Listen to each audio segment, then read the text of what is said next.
যারা হাফেজ ওরা ডাইরেক্ট জাহান্নামে যাবে, ঠেকাতে পারবে না কেউ। فبأي آلاء ربكما تكذبان। আলহামদুলিল্লাহ আমরা তিনজন ছেলেকে অফিশিয়ালি পাগড়ি দিয়েছি। সাথে যে সাক্ষাৎ করেছে সে এবং তার উস্তাদ মাওলানা শেখ নাসির উদ্দিন আল নাসিরি, নেসার আহমদ নাসিরি। হাফেজরা জাহান্নামে যাবে এই কথা বলেন। ওই হাফেজ মানে কি, ওর হাঁটুর মালায় মেরে ফাটিয়ে দেওয়া হয়েছে। ও একটা বড় মাথায় টুপি দেয়, তার উপর রুমাল দেয়, দিয়ে মানুষের বাড়িতে খেয়ে বেড়াই, তার নাম হাফেজ। আমরা অনেকে বলি হাফেজ হলে হাফেজ সব হুড় হুড় করে ব্যস্ত চলে যাবে, শুধু যাবে তা না, আরো একেবারে নিজের 14 গোষ্ঠী সবাই ব্যস্ত নিয়ে যাবে। কথা কিন্তু সেরকম না, হাদিসের মধ্যে কোনো জায়গায় এরকম নাই। আসসালামু আলাইকুম দর্শক, শুধু হাফেজ যারা তারা চলে যাবে জাহান্নামে। হেফজ শিক্ষা এটি কোনো শিক্ষাই নয়। যারা শুধু হাফেজ তারা মাথায় একটা টুপি দিয়ে রুমাল দিয়ে মানুষের বাড়ি বাড়ি খেয়ে বেড়ায়। হাফেজি মাদ্রাসাগুলো বন্ধ করে দিতে হবে, এরকমই কথা বললেন আহলে হাদিসের শায়েখ আব্দুর রাজ্জাক বিন ইউসুফ। দর্শক এছাড়া আরো আহলে হাদিসের শায়েখেরা হেফজ পড়া নিয়ে যা বললেন জানলে আপনারা অবাক হতে বাধ্য হবেন। দর্শক আজকের এই ভিডিওটি খুবই গুরুত্বপূর্ণ হতে চলেছে, তাই ভিডিওটিকেও স্কিপ করবেন না। দর্শক এই হেফজ পড়া নিয়ে আহলে হাদিসের শায়েখরা কি বলতেছে, শায়েখ আহমদুল্লাহ হুজুর এবং ডক্টর কেন শুধু যারা হাফেজ ওরা ডাইরেক্ট জাহান্নামে যাবে, ঠেকাতে পারবে না কেউ। কারণ আল্লাহ তাআলা শুধু হাফেজকে জান্নাতে দেবেন এই কথা বলে নাই। আল্লাহ তাআলা বলেছেন, রাসূল বলবেন এরা কোরআনকে পরিত্যাগ করেছে, এদের বিরুদ্ধে কিয়ামতের ময়দানে আল্লাহর নবী দাঁড়িয়ে যাবেন। ইবনে তাইমিয়া রাহিমাহুল্লাহ বলছেন, কোরআনকে পরিত্যাগ করেছে কারা?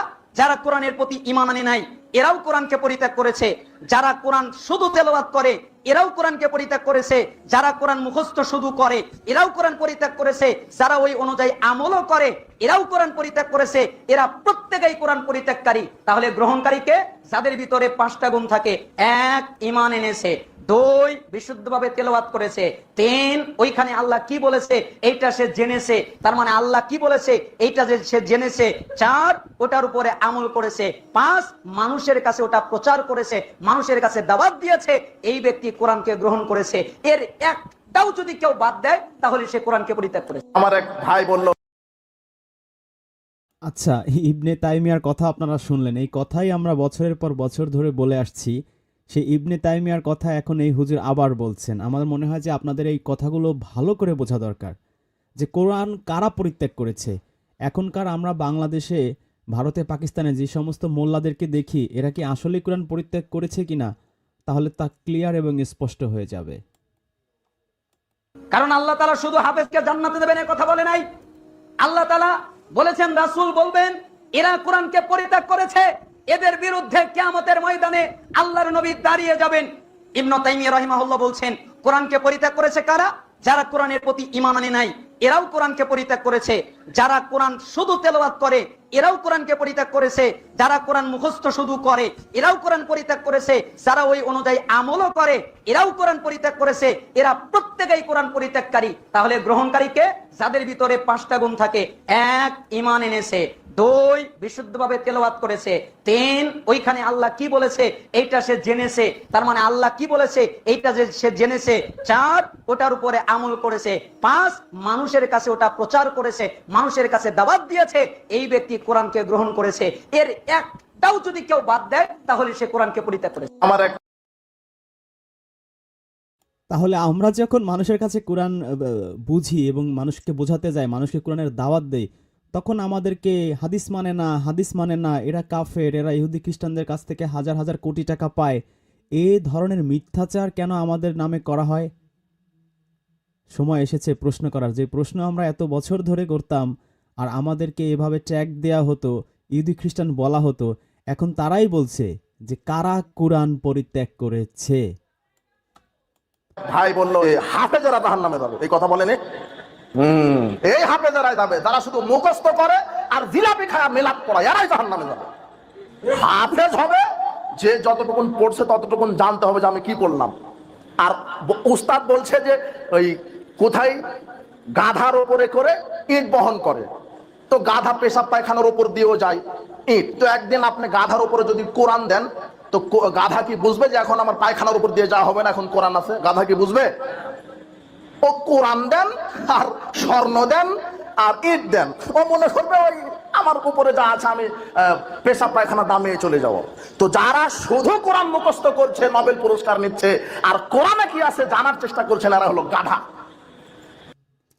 আচ্ছা, এই কথাটা তিনি হয়তো মন গড়া বলেছেন, কিন্তু আল্লাহ রাব্বুল আলামিন হুবহু, একেবারে হুবহু সেম টু সেম এক্সাম্পল দিয়েছেন। যারা কুরআন এরকম মানে পড়বে কিন্তু বুঝবে না, তারা হচ্ছে পুস্তক বহনকারী গাধার মতো। আমি আপনাদেরকে সেই আয়াতটা একেবারেই দেখাতে চাই। এটা হচ্ছে সূরা জুমা এর 5 নাম্বার আয়াত।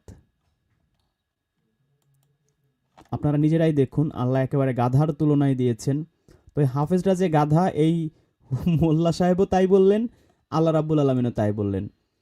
যাদেরকে তাওরাতের দায়িত্বভার দেয়া হয়েছিল তারপর তা বহন করেনি তারা গাধার মতো সে বহু কিতাবের বোঝা বহন করে, সে সম্প্রদায়ের উপমা কতই না নিকৃষ্ট। তাহলে এই যে আল্লাহ এখানে তাওরাতের এক্সাম্পল দিয়েছেন, তাওরাত এরকম দেয়া হয়েছিল কিন্তু তারা বুঝতো না বা বোঝার চেষ্টা করতো না। তো গাধা যেরকম, গাধার পিঠে কিতাব থাকলে, বই থাকলে গাধা বুঝতে পারে না তার পিঠে আসলে কি আছে। তো যেই মুসলিম বা যেই হুজুর বা যেই মোল্লা এরকম হাফিজি পড়ে যায় কিন্তু বোঝেই না যে এখানে কি আছে, একেবারে সে হচ্ছে গাধার মতো। তো আমরা চমৎকার একটা এক্সাম্পল দেখলাম, যে এক্সাম্পল আমাদের এই মোল্লা সাহেবও দিলেন। অথচ কোরআনে লেখা আছে যে মহিলার কণ্ঠ হারাম, কোরআনে লেখা আছে যে মূর্তি পূজা হারাম, কবর পূজা হারাম, 40 হারাম। কেন? কোরআনে লেখা আছে মানে মূর্তি পূজা হারাম, সুদ হারাম, ঘুষ হারাম। আর 40 হারাম কেন, 40 নাজায়েজ কেন, এটা শরীয়তে নেই, এটা কোরআনে নেই। তবে দেখতে হবে কি রাসূল সাল্লাল্লাহু আলাইহি ওয়াসাল্লামের নীতিতে আছে কিনা, নেই। তো হাফেজের তো ওটা জানা নাই, হাফেজের শুধু কোরআন মুখস্থ আছে। আপনারা ভুল বুঝবেন না, হাফেজ, প্রকৃত হাফেজ কে? যে ঠিক ঠিক মুখস্থ করবে, ঠিক ঠিক অর্থ জানবে, ঠিক ঠিক নিজে বাস্তবায়ন করবে, জাতির সামনে বাঘের বাচ্চার মতো প্রচার করবে, এ হলো প্রকৃত হাফেজ। Voice is simply faster, more natural, and more flexible than typing. He said he's voice pilled, and I can see why. Whisper. তাহলে প্রকৃত হাফেজের উদাহরণ আপনারা শুনলেন, যে কোরআন ঠিক ঠিক পড়বে, ঠিক ঠিক মুখস্থ করবে, ঠিক ঠিক অর্থ বুঝবে এবং জাতির সামনে বাঘের বাচ্চার মতো সেই কোরআন বলবে, সেই হচ্ছে সত্যিকারের হাফেজ। এবার আপনারা বলেন, আমরা যারা অনলি কোরআন ফলো করি, অনলি কোরআন বোঝার চেষ্টা করি এবং জাতির সামনে বাঘের বাচ্চার মতো এই কোরআনই বলি, তারাই হচ্ছে সত্যিকারের কোরআনের হাফেজ। তবে দেখতে হবে কি রাসূল সাল্লাল্লাহু আলাইহি ওয়াসাল্লামের নীতিতে আছে কিনা, নেই। তো হাফেজের তো ওটা জানা নাই, হাফেজের শুধু কোরআন মুখস্থ আছে। আপনারা ভুল বুঝবেন না, হাফেজ, প্রকৃত হাফেজ কে? যে ঠিক ঠিক মুখস্থ করবে, ঠিক ঠিক অর্থ জানবে, ঠিক ঠিক নিজে বাস্তবায়ন করবে, জাতির সামনে বাঘের বাচ্চার মতো প্রচার করবে, এ হলো প্রকৃত হাফেজ। ওই হাফেজ মানে কি? ওর হাঁটুর মালায় মেরে ফাটিয়ে দেওয়া হয়েছে। যে হিফজ করেছে মানে ওই হাফেজ সাহেবের হাঁটুর মালাকে মেরে ফাটিয়ে দিয়েছে, ও চলতে ফিরতে পারে না। ও একটা বড় মাথায় টুপি দেয়, তার উপর রুমাল দেয়, দিয়ে মানুষের বাড়িতে খেয়ে বেড়াই, তার নাম হাফেজ। যার কারণে আপনাকে আমি বলেছি, দারুণ এক্সাম্পল। তো মাথায় টুপি দেয়, জুব্বা পরে, আর মানুষের বাড়িতে খেয়ে বেড়ায়। তো এই যে ইমাম মুয়াজ্জিন, তারাও কিন্তু একই অবস্থা, তারাও কিন্তু এইভাবে যে পাগড়ি পরে, পাঞ্জাবি পরে, চাকরি করে, বেতন নেয়, আর মানুষের বাড়ি বাড়ি খেয়ে বেড়ায়। যে শুধু হিফজখানা খুলবেন না, শুধু হিফজখানা বিদ্যা তুলে দেওয়ার একটা কৌশল। হ্যাঁ, হিফজখানা হচ্ছে সহযোগী বিদ্যা। আপনি প্রতিষ্ঠানের সাথে, কোরআন হাদিস শিক্ষার সাথে হিফজখানা রাখতে পারেন। যদি তার কোরআন মুখস্থ থাকে, তাহলে পরবর্তীতে বিদ্যা অর্জন করলে এটা ভালো কাজ দিবে, এইটুকু। তাছাড়া আপনিও যা, এও তা। আপনি সূরা ফাতিহা পড়তে পারেন, ও 5টা সূরা বেশি পারে, এই যা। তাছাড়া তেমন কোনো পার্থক্য নেই। কাজেই শুধু কোরআন হিফজ করা এটা কোনো বিদ্যাই নয়, এটা ভালোভাবে মনে রাখবেন। আর একজন হাফেজ 10 জন মানুষকে জান্নাতে নিয়ে যাবে, 70 জন মানুষকে জান্নাতে নিয়ে যাবে, এ হাদিস জাল। এটা আল্লাহ খাইছে। এখন কি হবে? একজন হাফেজ 10 জনকে নিয়ে যাবে, এই হাদিস জাল। এই হাদিস জাল, এটা প্রমাণ করতে তাদের 1200-1300 বছর লেগেছে। কিন্তু এই হাদিস যে জাল, এটা প্রমাণ করতে আমাদের কুরআনই যথেষ্ট।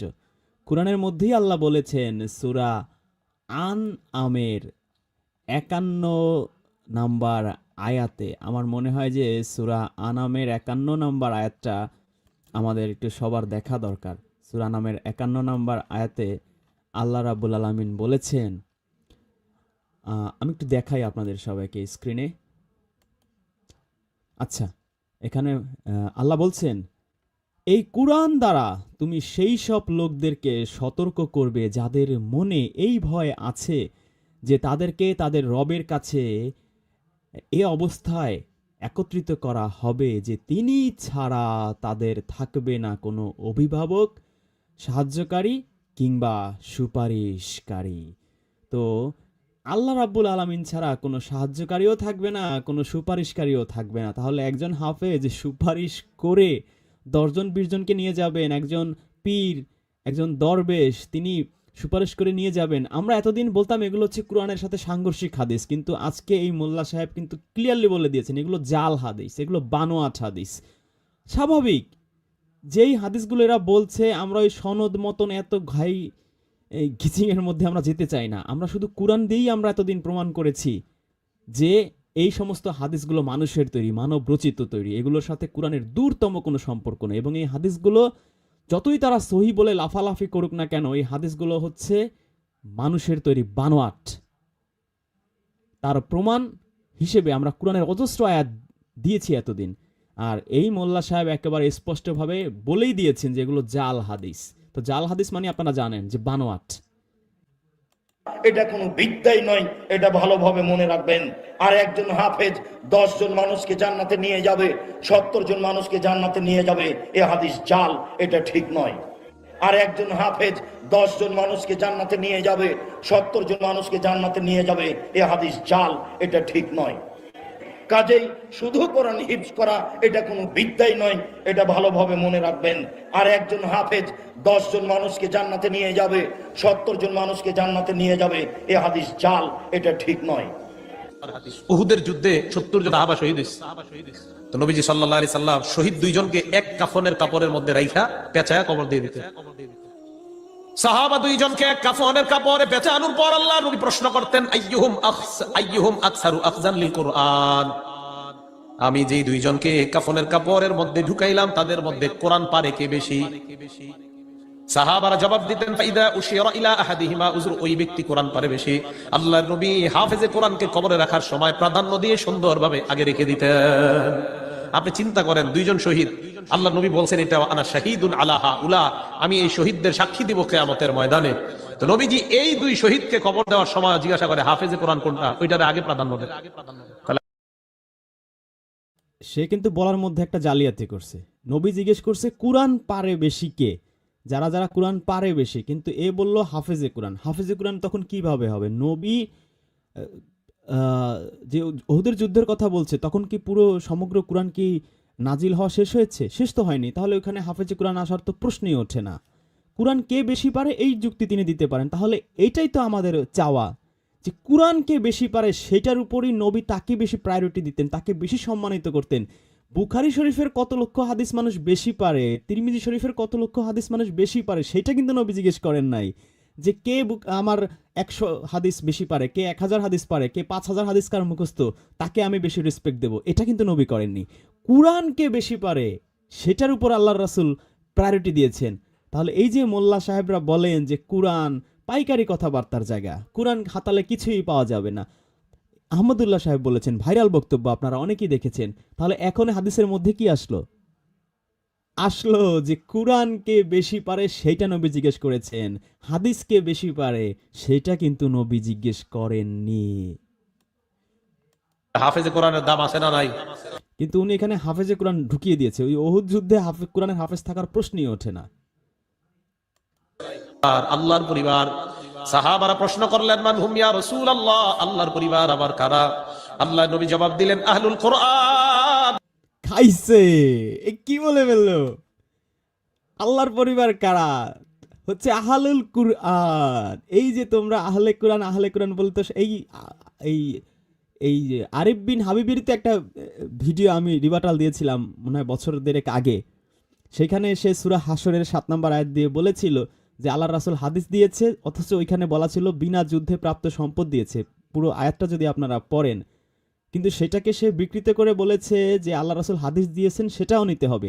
এইমাত্র সে নিজের মুখে হয়তো নিজের অজান্তেই বলে ফেলছে, না আল্লাহ তাকে দিয়ে বলিয়েছে যে আল্লাহ রাসূল বলছেন যে আহলুল কুরআন তারা যাবে। আহলুল কুরআন কারা? আল্লাহর পরিবার কারা? আল্লাহর পরিবার হচ্ছে যারা আহলে কুরআন, যারা এই কুরআন আঁকড়ে ধরে, কুরআন বুঝে বুঝে পড়ে।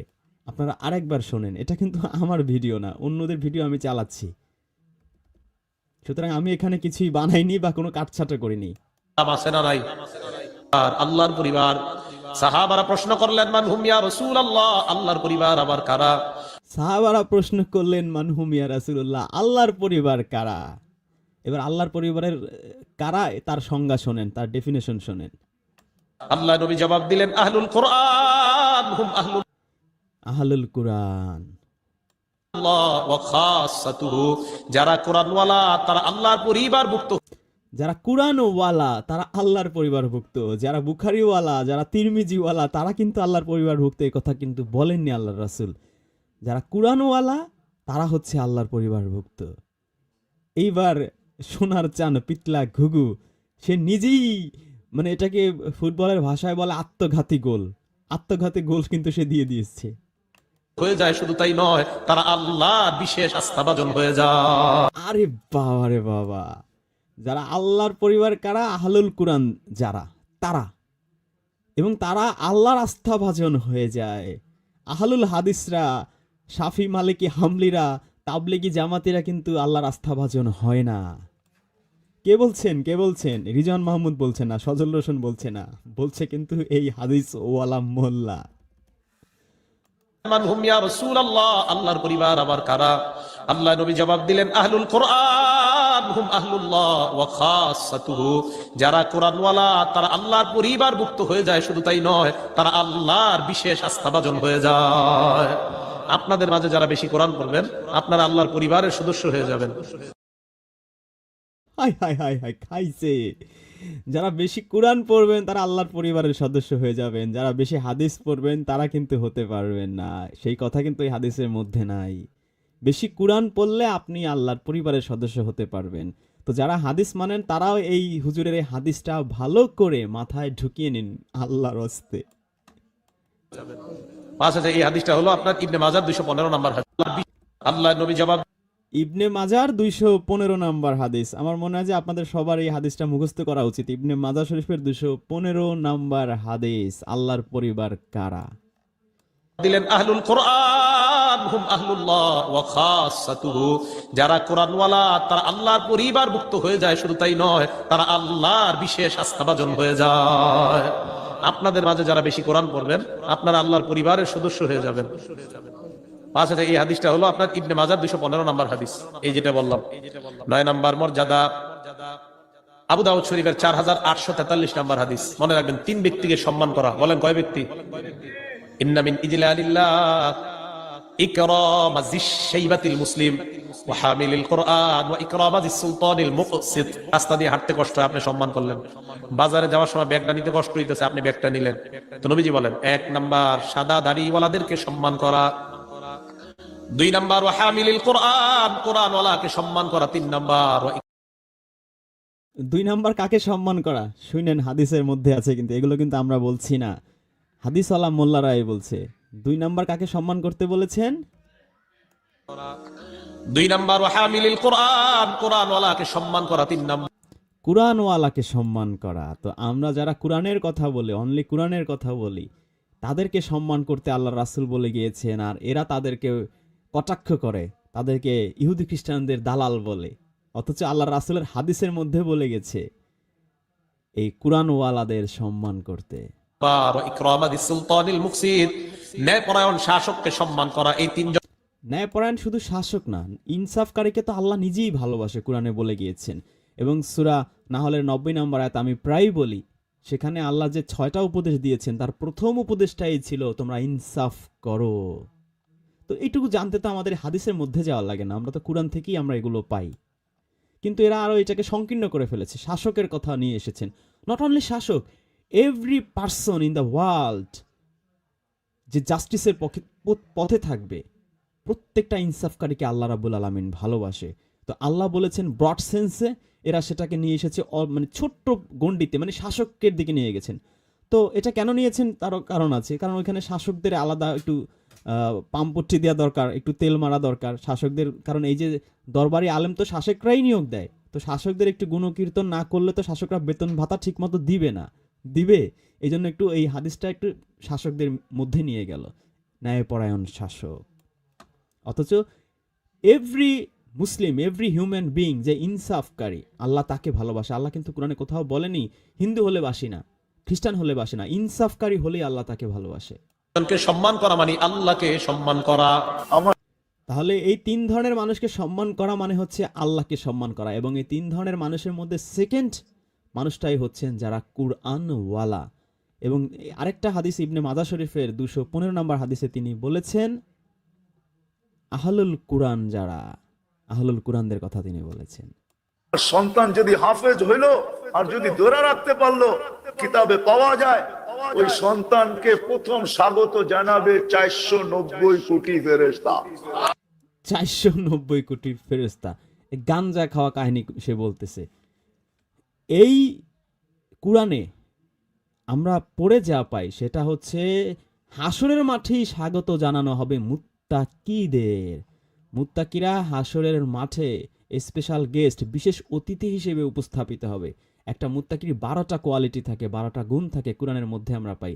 তো এর মুত্তাকিদের, সেই কোরআনে বর্ণিত মুত্তাকিদের না খুঁজে, এবং সূরা ফুরকানের 74 আয়াতে আল্লাহ রাব্বুল আলামিন মুত্তাকিদের ইমাম হওয়ার দোয়া পর্যন্ত শিখিয়েছেন, হাফেজ হওয়ার দোয়া শিখাননি। বরঞ্চ আল্লাহ কোরআনে বলেছেন আল্লাহ নিজেই হাফেজ, আমি কোরআন নাজিল করেছি, আমি এটা হেফাজত করব। সূরা হিজরের বিখ্যাত 9 আয়াত আল্লাহ নিজেকে হাফেজ বলছেন। তো সমস্যা কি? আল্লাহর প্রত্যেকটা লকবই কিন্তু এই মোল্লারা চুরি ডাকাতি করেছে। আল্লাহ নিজেকে সূরা বাকারা 286 আয়াতে বলেছেন মাওলানা, এরা নিজেকে বানিয়েছে মাওলানা। আল্লাহ সূরা নিসার শেষ আয়াতে নিজেকে বলেছেন মুফতি, এরা নিজেদের নামের আগে লাগিয়েছে মুফতি। আল্লাহ রাব্বুল আলামিন সূরা আরফের 3 নম্বর আয়াতে বলেছেন আল্লাহ ছাড়া অন্য কোনো আউলিয়াকে না খুঁজতে, এরা নিজেদেরকে নামের আগে লাগিয়েছে আউলিয়া। আল্লাহ রাব্বুল আলামিন নিজেকে দাবি করেছেন তিনি হচ্ছেন হাফেজ, তিনি এই কোরআন সংরক্ষণ করবেন, এরা নিজেদের নামের আগে লাগিয়েছে হাফেজ। তো এই ডাকাতি স্বভাব তো এদের সেই প্রথম থেকেই, এটা তো আমরা জানি। তো এখানেও সে আরেকটা ডাকাতি আমরা দেখতে পেলাম, যেখানে আল্লাহ কোরআনে বলেছেন মুত্তাকি হওয়ার ব্যাপারে তিনি গাইডলাইন দিয়েছেন, বারবার জোর দিয়েছেন। ইভেন সূরা বাকারার প্রথমেই আল্লাহ বলেছেন জালিকাল কিতাবুল লা রাইবা ফিহি হুদাল লিল মুত্তাকিন, যারা মুত্তাকি হবে তাদের জন্য হচ্ছে এই কোরআন হেদায়েত। অথচ এই মুত্তাকি কি এবং কেন এবং কিভাবে হয়, কি কি কোয়ালিটি, আমার মনে হয় না বাংলাদেশের লাখে একজন মোল্লাও জানে, কারণ এরা তো কোরআন পড়ে না, আসলে সারা দিন রাত পড়ে থাকে মানব রচিত হাদিসের মধ্যে। আল্লাহ হাফেজের জন্য একটা শহর তৈরি করবে, শহর।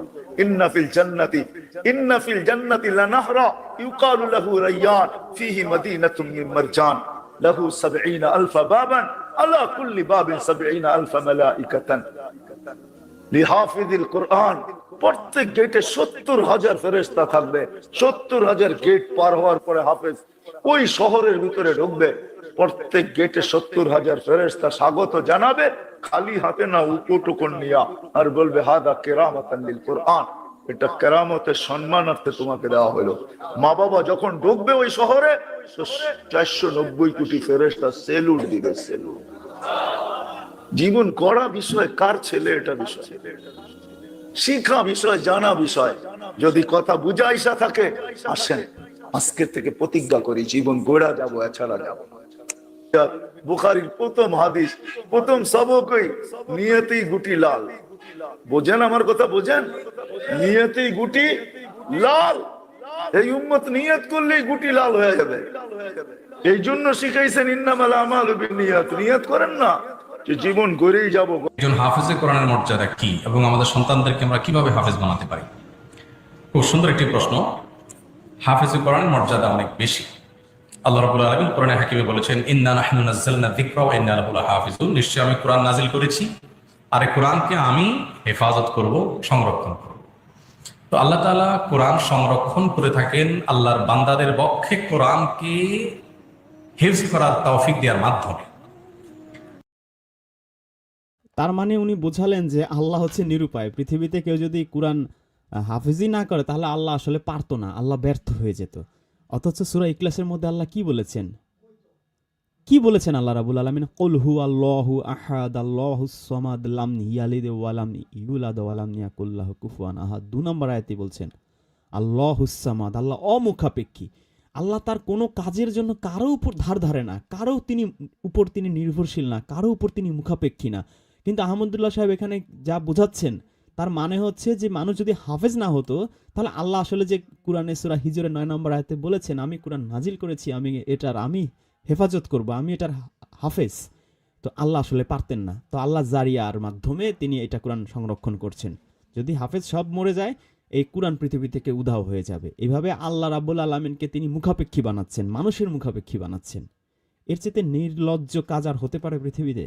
জেনারেশনকে জেনারেশন এক পক্ষ থেকে আরেক পক্ষ এভাবে হতে হতে কিয়ামত পর্যন্ত কোরআন পৃথিবীতে টিকে আছে, টিকে থাকবে। তো এই প্রক্রিয়ার অংশ কেউ যদি হতে পারে তাহলে তার মানে হলো আল্লাহ তাআলার কোরআন সংরক্ষণের যে ওয়াদা আছে, সে ওয়াদা বাস্তবায়নের যে প্রক্রিয়া আছে, সেই প্রক্রিয়ায় আল্লাহ তাআলা তাকে ইউজ করছেন, ব্যবহার করছেন। এটি সন্দেহাতীত ভাবে তার মর্যাদা যে অনেক বেশি এবং আল্লাহ তাআলা যে তাকে কবুল করেছেন এই কাজের জন্য সেটা পরিষ্কারভাবে বোঝা যায়।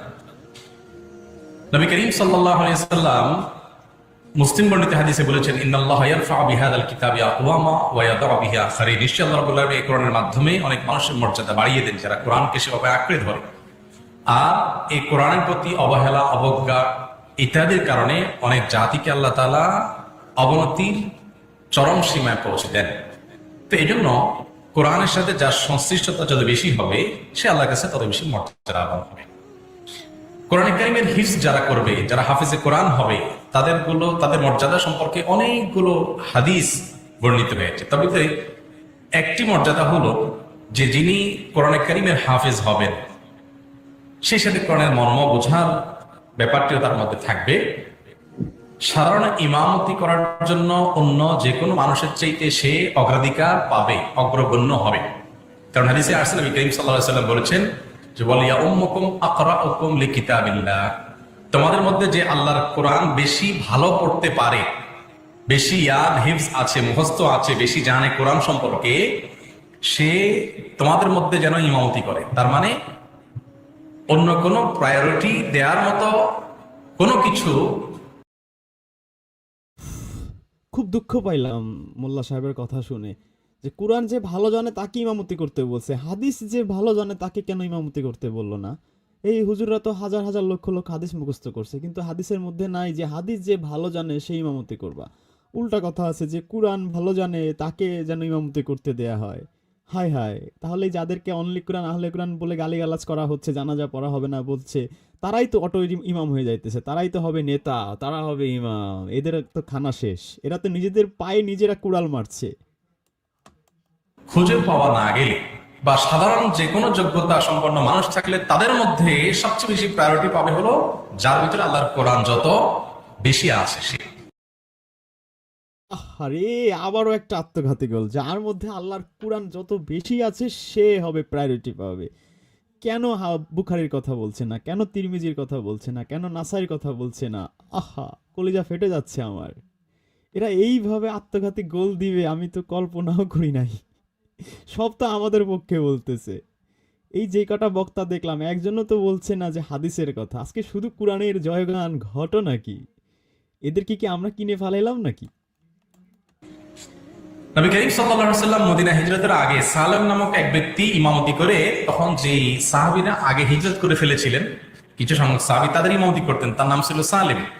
এবং তার কারণ ছিল, আর সম্ভবত বুখারীতে হাদিসটি বর্ণিত আছে, তার কারণ ছিল এই যে তিনি কোরআনে কারীমের হিফজ বা মুখস্থ অন্যদের চেয়ে বেশি ছিল, এই জন্য তিনি কি করতেন? ইমামতি করতেন।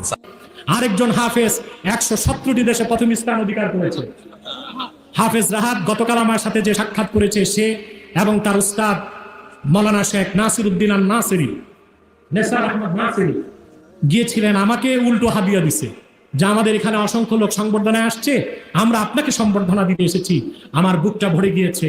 আমি গভর্নমেন্টকে বলবো, ইসলামিক ফাউন্ডেশনকে বলবো যে হাফেজ, বিশ্ববিজয়ী হাফেজ হিসেবে বাংলাদেশে এসেছে, তাকে সর্বোচ্চ সম্মান দিয়ে রাষ্ট্রীয় সংবর্ধনা দেওয়া হোক। তাহলে আপনাদের ভাবমূর্তি আর উজ্জ্বল হবে। أعوذ بالله من الشيطان الرجيم إنما يؤخرهم ليوم تشخص فيه الأبصار ভুল ধারণা আছে, আমরা অনেকে মনে করি যারা হাফেজ বা যারা তাহফিজ সেন্টারে পড়ছে তারাই শুধু কোরআন মুখস্থ করবে, আমরা করব না। এটা একেবারে একটা ভুল ধারণা। আসলে কোরআন হেফজ করা, মুখস্থ করা এটা পুরো উম্মার দায়িত্ব। It's a responsibility for the entire উম্মা, পুরো উম্মার দায়িত্ব এটা। যারা তাহফিজ সেন্টারে পড়ছে ফুল টাইম, হ্যাঁ তারা হয়তো 30 পারা মুখস্থ করছে, আমার অন্তত 10 পারা বা 5 পারা বা 3 পারা করা উচিত, বা সিলেক্টেড সূরা অফ দ্য কোরআন, কোরআনের সিলেক্টেড সূরাগুলো মুখস্থ করা উচিত, অংশ কিংবা বিশেষ কিছু সূরা মুখস্থ করার পরিকল্পনা। আমার আবারও খুব খারাপ লাগছে যে এরা বারবার বলছে কোরআন মুখস্থ করা উচিত, হাদিস মুখস্থ করা উচিত, কেউ বলছে না। অথচ এই মাদ্রাসাগুলোতে আপনারা দেওবন্দে যদি যান, হাটহাজারিতে যান, এরা বুখারীর দারাস করায়, বুখারী শরীফ মুখস্থ প্রথম থেকে শেষ পর্যন্ত করতে থাকে। সেরকম অজস্র ভিডিও ইউটিউবে, ফেসবুকে হয়তো আপনারা দেখেছেন। কিন্তু আজকে প্রোগ্রামের শুরু থেকেই আমরা দেখতে পাচ্ছি যে বারবার এরা কোরআন মুখস্থ করার, কোরআন পড়ার, প্রথমে যে আহলে হাদিসের যেই মোল্লারা ছিলেন তারা বারবার বলছিলেন যে বুঝে বুঝে এটা পড়তে হবে। তো কোরআনের কথাই বলছেন, কেউ ভুলে চুকেও একবারের জন্য হাদিস শব্দটা উচ্চারণই করছেন না। কোরআনের প্রতি এদের এত ভালোবাসা, এত জয়গান, এবং আহলে কোরআন বলছে, আহলুল কোরআন বলছে, এরা আল্লাহর পরিবার হয়ে যাবে। আমার মনে হচ্ছে যে কি পৃথিবী আজকে সূর্য কি পশ্চিম দিক থেকে উঠলো কিনা, এরা সবাই ভাবে উল্টা পাল্টা, মানে আমাদের কথা এরা বলছে কেন? সারা জীবন শুনছি শুধু হাদিস হাদিস হাদিস হাদিস, আজকে এরা পুরো চেঞ্জ। হায় আল্লাহ, যেন আজকে রাত থেকে আমরা করি, দেখেই যেন আমরা আমাদের প্ল্যান প্রোগ্রাম সব সেরে ফেলি। বিশেষ করে আমাদের ছোট্ট সোনামণিদেরকে জুজ আম্মা অর্থাৎ কোরআনের শেষতম পারার যে সূরাগুলো আছে, এই সূরাগুলোর মধ্যে থেকে ছোট্ট ছোট্ট সূরাগুলো কিন্তু আমরা রমাদানে মুখস্থ করাতে পারি। বিশেষ করে 3-4 বছর যে বাচ্চাদের বয়স, বা 5 বছর, যাদের মুখে সবেমাত্র বোল ফুটেছে, এখন একটু একটু করে কথা বলতে পারে, তাদেরকে আমরা সূরাতুল ফিল থেকে শুরু করে সূরা নাস অর্থাৎ আলাম তারা থেকে কুল আউযু বিরাব্বিন নাস, এই 10টি সূরা কিন্তু আমরা হাসির ছলে কথা বলতে বলতে, গল্প করে করে কিন্তু আমরা শিখে ফেলতে পারি। 7-8 বছর 9 বছরে যে সমস্ত বাচ্চারা পা দিয়েছে তাদেরকে আরেকটু বড় সূরা, সূরা জিলজাল, সূরা তিন, সূরা দোহা, আমরা এগুলো মুখস্থ করাতে পারি। যারা আরেকটু বড় আমাদের ছেলে মেয়েদের মধ্যে থেকে, এবং যারা এই ছোট ছোট সূরাগুলো পারে, তাদেরকে কিন্তু আমরা কোরআনের শেষ পারা অর্থাৎ জুজ আম্মা মুখস্থ করার জন্য উৎসাহিত করতে পারি। এবং আমার ছেলে মেয়ে যদি কিছু সূরা মুখস্থ করে, ছেলেমেয়েরা আমাকে সেগুলো শোনাতে পারে, আমি তাদেরকে শোনাতে পারি।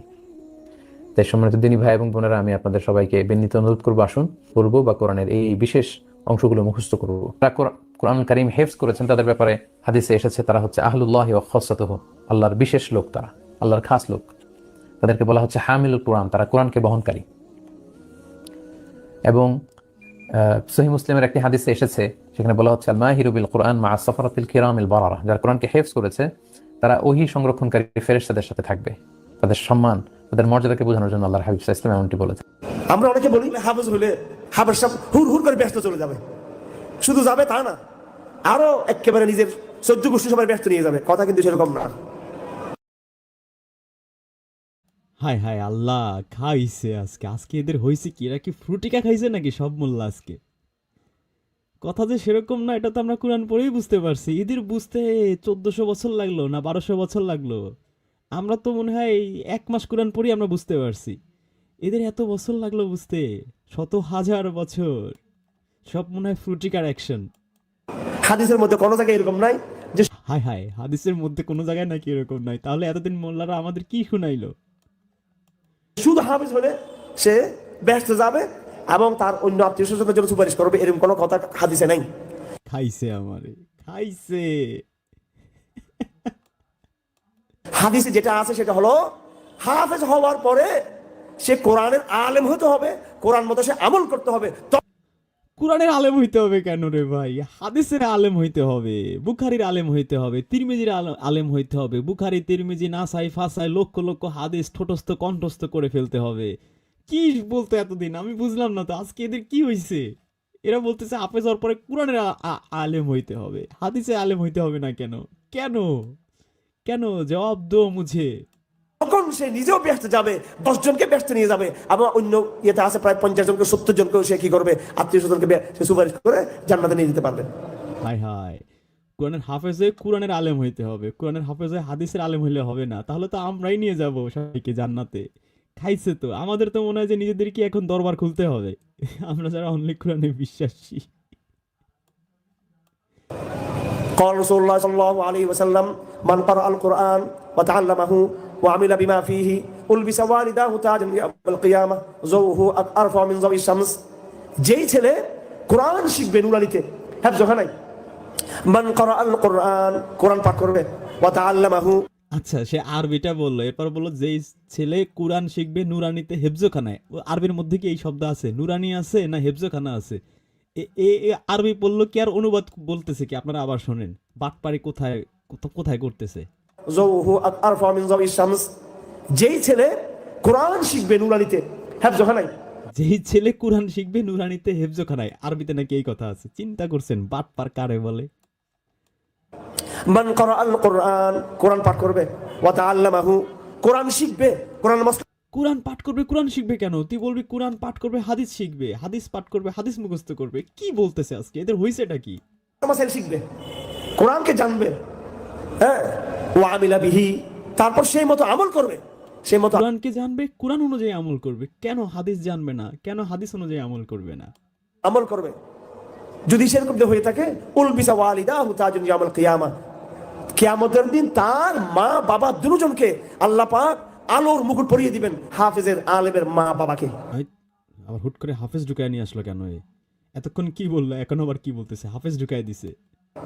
যেই মুকুটের আলোর তেজ হবে এর চেয়ে বেশি। এই এই এই বাটপাড়ির জবাব না দিলে ভাই এ গুনাহ হবে। এই যে হাফেজ হইলে যে কি বিপদ, আমার মনে হয় এটা আমাদের কোরআন থেকে দেখা দরকার। কোরআন যদি কেউ না বুঝে পড়ে তাহলে খবর আছে। আচ্ছা, কোরআন আল্লাহ কেন নাজিল করছে এটা আমাদের আগে জানা দরকার। কোরআন আল্লাহ রাব্বুল আলামিন কেন নাজিল করছে? আপনি সূরা ইউসুফের 2 নম্বর আয়াতে যদি যান, আল্লাহ বলছেন কোরআন নাজিল করছেন কেন? যাতে তোমরা বুঝতে পারো। সূরা ইউসুফ আয়াত 2। আবার যদি সূরা ইব্রাহিমের 1 নম্বর আয়াতে যান, আমি একটু সূরা ইব্রাহিমের এই সূরা সাদের 29 একটু পরে যাচ্ছি। সূরা ইব্রাহিমের 1 নম্বর আয়াতে যান, আমি এটা দুরূদ শরীফ ভিডিওতে এই আয়াত নিয়ে আলোচনা করেছি যে আল্লাহ বলছেন যে যাতে করে আলিফ লাম র কিতাবুন আনজালনাহু মানে হচ্ছে নাজিল করা হয়েছে। এই কিতাবকে নাজিল করা হয়েছে ইলাইকা, তোমার প্রতি, লিতুখরিজুন নাসা, যেন তুমি মানুষদেরকে বের করে আনতে পারো, মিনাজ জুলুমাতি ইলান নূর, মানুষকে অন্ধকার থেকে নূরের দিকে যেন বের করে আনতে পারো। এই কারণে এই কোরআনকে নাজিল করা হয়েছে। এবং সূরা আহজাবের 43 নাম্বার আয়াতেও একই কথা বলা হয়েছে। সূরা আহজাবে আমরা যাই, 43 নম্বর আয়াতে কি বলা হয়েছে? যে আল্লাহ এবং রাসূল ফেরেশতারা মানুষ মুমিনদের উপরে কেন নামাজ পড়ে। ওরা তো আবার ওইখানে নামাজ অর্থ লেখে নাই, অন্য জায়গায় এই সাল্লুর অর্থ নামাজ লিখছে, এখানে লিখছে, এখানে কি দুরূদ লিখছে না কি লিখছে দেখি একটু। এখানে সাল্লুর অর্থরা লিখছে রহমত, অনুগ্রহ লিখছে আর কি। বাটপার কোথাকার, এই অনুগ্রহের আরবি হচ্ছে রহমত। যাই হোক, এখানেও আল্লাহ তাই বলছেন যে হুয়াল্লাযী ইউসাল্লি আলাইকুম ওয়া মালাইকাতুহু। তো ফেরেশতারা মানুষের উপর সাল্লু করে এবং আল্লাহ মানুষের উপর সাল্লু করে। তিনি মানে আল্লাহ এবং ফেরেশতারা মানুষের উপর এই সাল্লুটা, কানেক্টিভিটিটা কেন তৈরি করে? লিইউখরিজাকুম মিনাজ জুলুমাতি ইলান নূর। তাহলে আমরা একটু আগে সূরা ইব্রাহিমের 1 নম্বর আয়াতে দেখলাম যে কিতাব নাজিল করা হয়েছে রাসূলের প্রতি কেন? যাতে কিতাবের মাধ্যমে মানুষকে এই জাহিলিয়াতের অন্ধকার থেকে ইলান নূরের দিকে, আলোর দিকে নিয়ে আসতে পারেন। সেই আলোর মাধ্যমে সে জান্নাতে চলে যাবে, সেই আলোর পথে যদি সে চলতে পারে। এখানে আবার আমরা দেখলাম যে মানুষের সাথে ফেরেশতা এবং আল্লাহ কানেক্টেড হয়। কোন মানুষ? যারা মুমিন। আয়াতের লাস্টের দিকে গেলে আপনি পাবেন যে মুমিনিনা আছে। আপনি যদি মুমিন হন, সত্যিকারের মুমিনের 5টা কোয়ালিটি থাকে। সূরা আনফালের 2, 3, 4 আয়াত পড়লে আপনি বুঝবেন যে আল্লাহর আয়াত, আল্লাহর নাম স্মরণ হলে আপনার দেহ মন প্রকম্পিত হবে। আল্লাহর আয়াত যখন আপনি পড়বেন আপনার ঈমান বৃদ্ধি পাবে। তো এই মুমিন যদি আপনি হন, খাঁটি মুমিন হন, আল্লাহ এবং ফেরেশতা আপনার সাথে কানেক্টেড হবে। কেন? ওই যে সেই একটু আগে সূরা ইব্রাহিমের 1 আয়াতে পড়লাম, এই কিতাবের মাধ্যমে আপনাকে জাহিলিয়াতের অন্ধকার থেকে আলোর দিকে নিয়ে আসবে। তাহলে এখন কিতাবের মাধ্যমে নিবে। এখন আপনি কিতাব যদি না পড়েন, না বোঝেন, আপনাকে কেমনে নেবে? এই ঘাড় ধাক্কা দিয়ে কি আপনাকে নেওয়া সম্ভব নাকি? এই জন্য আপনাকে একটা কাজ দিয়েছেন আল্লাহ। কাজটা হচ্ছে 38 নম্বর সূরা সাদের 29 আয়াত। আল্লাহ বলছেন, কিতাবুন আনজালনাহু ইলাইকা মুবারাকুল লিয়াদাব্বারু আয়াতিহি। আমি তোমার প্রতি এখানেও দেখতেছেন কিতাবুন আনজালনাহু, ইব্রাহিমের 1 নম্বর আয়াতটা এরকম ভাবে স্টার্ট হয়েছে যে এই কিতাব নাজিল করা হয়েছে। কেন নাজিল করা হয়েছে?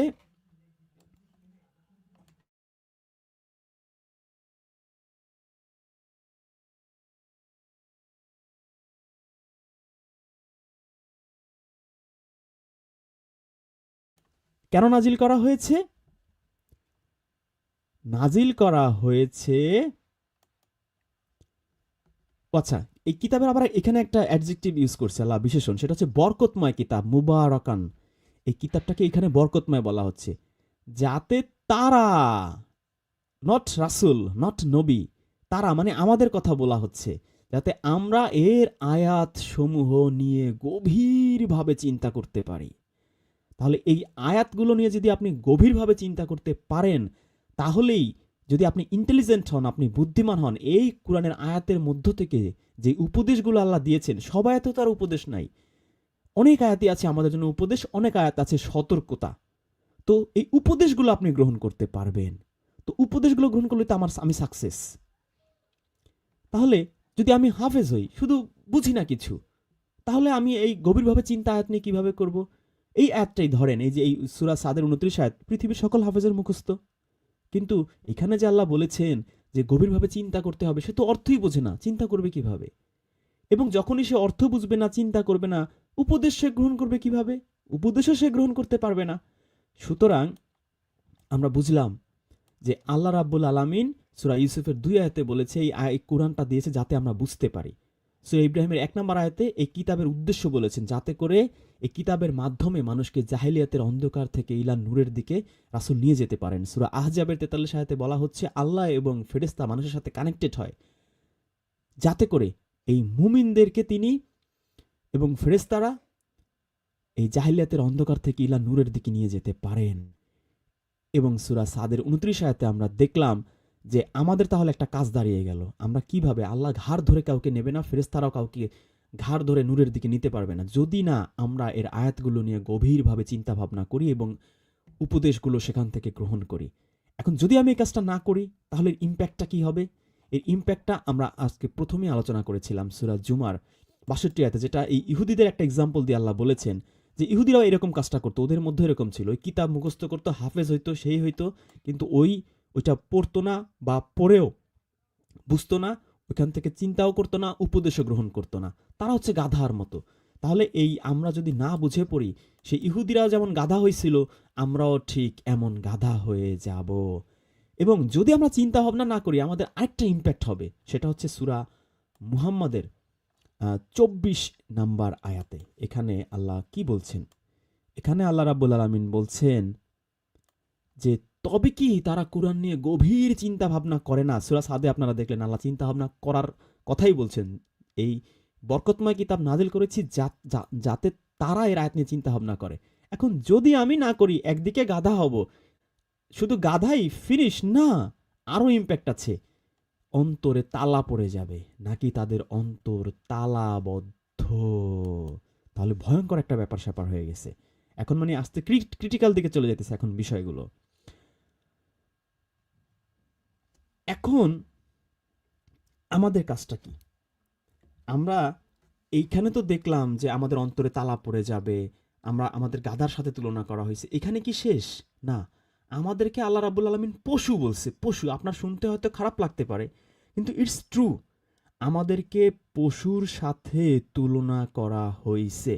আপনি যদি সূরা আনফালে যান, সূরা আনফালের 22 নম্বর আয়াত, সূরা আনফাল হচ্ছে 8 নম্বর সূরা, এর 22 নম্বর আয়াতে কি বলা হচ্ছে?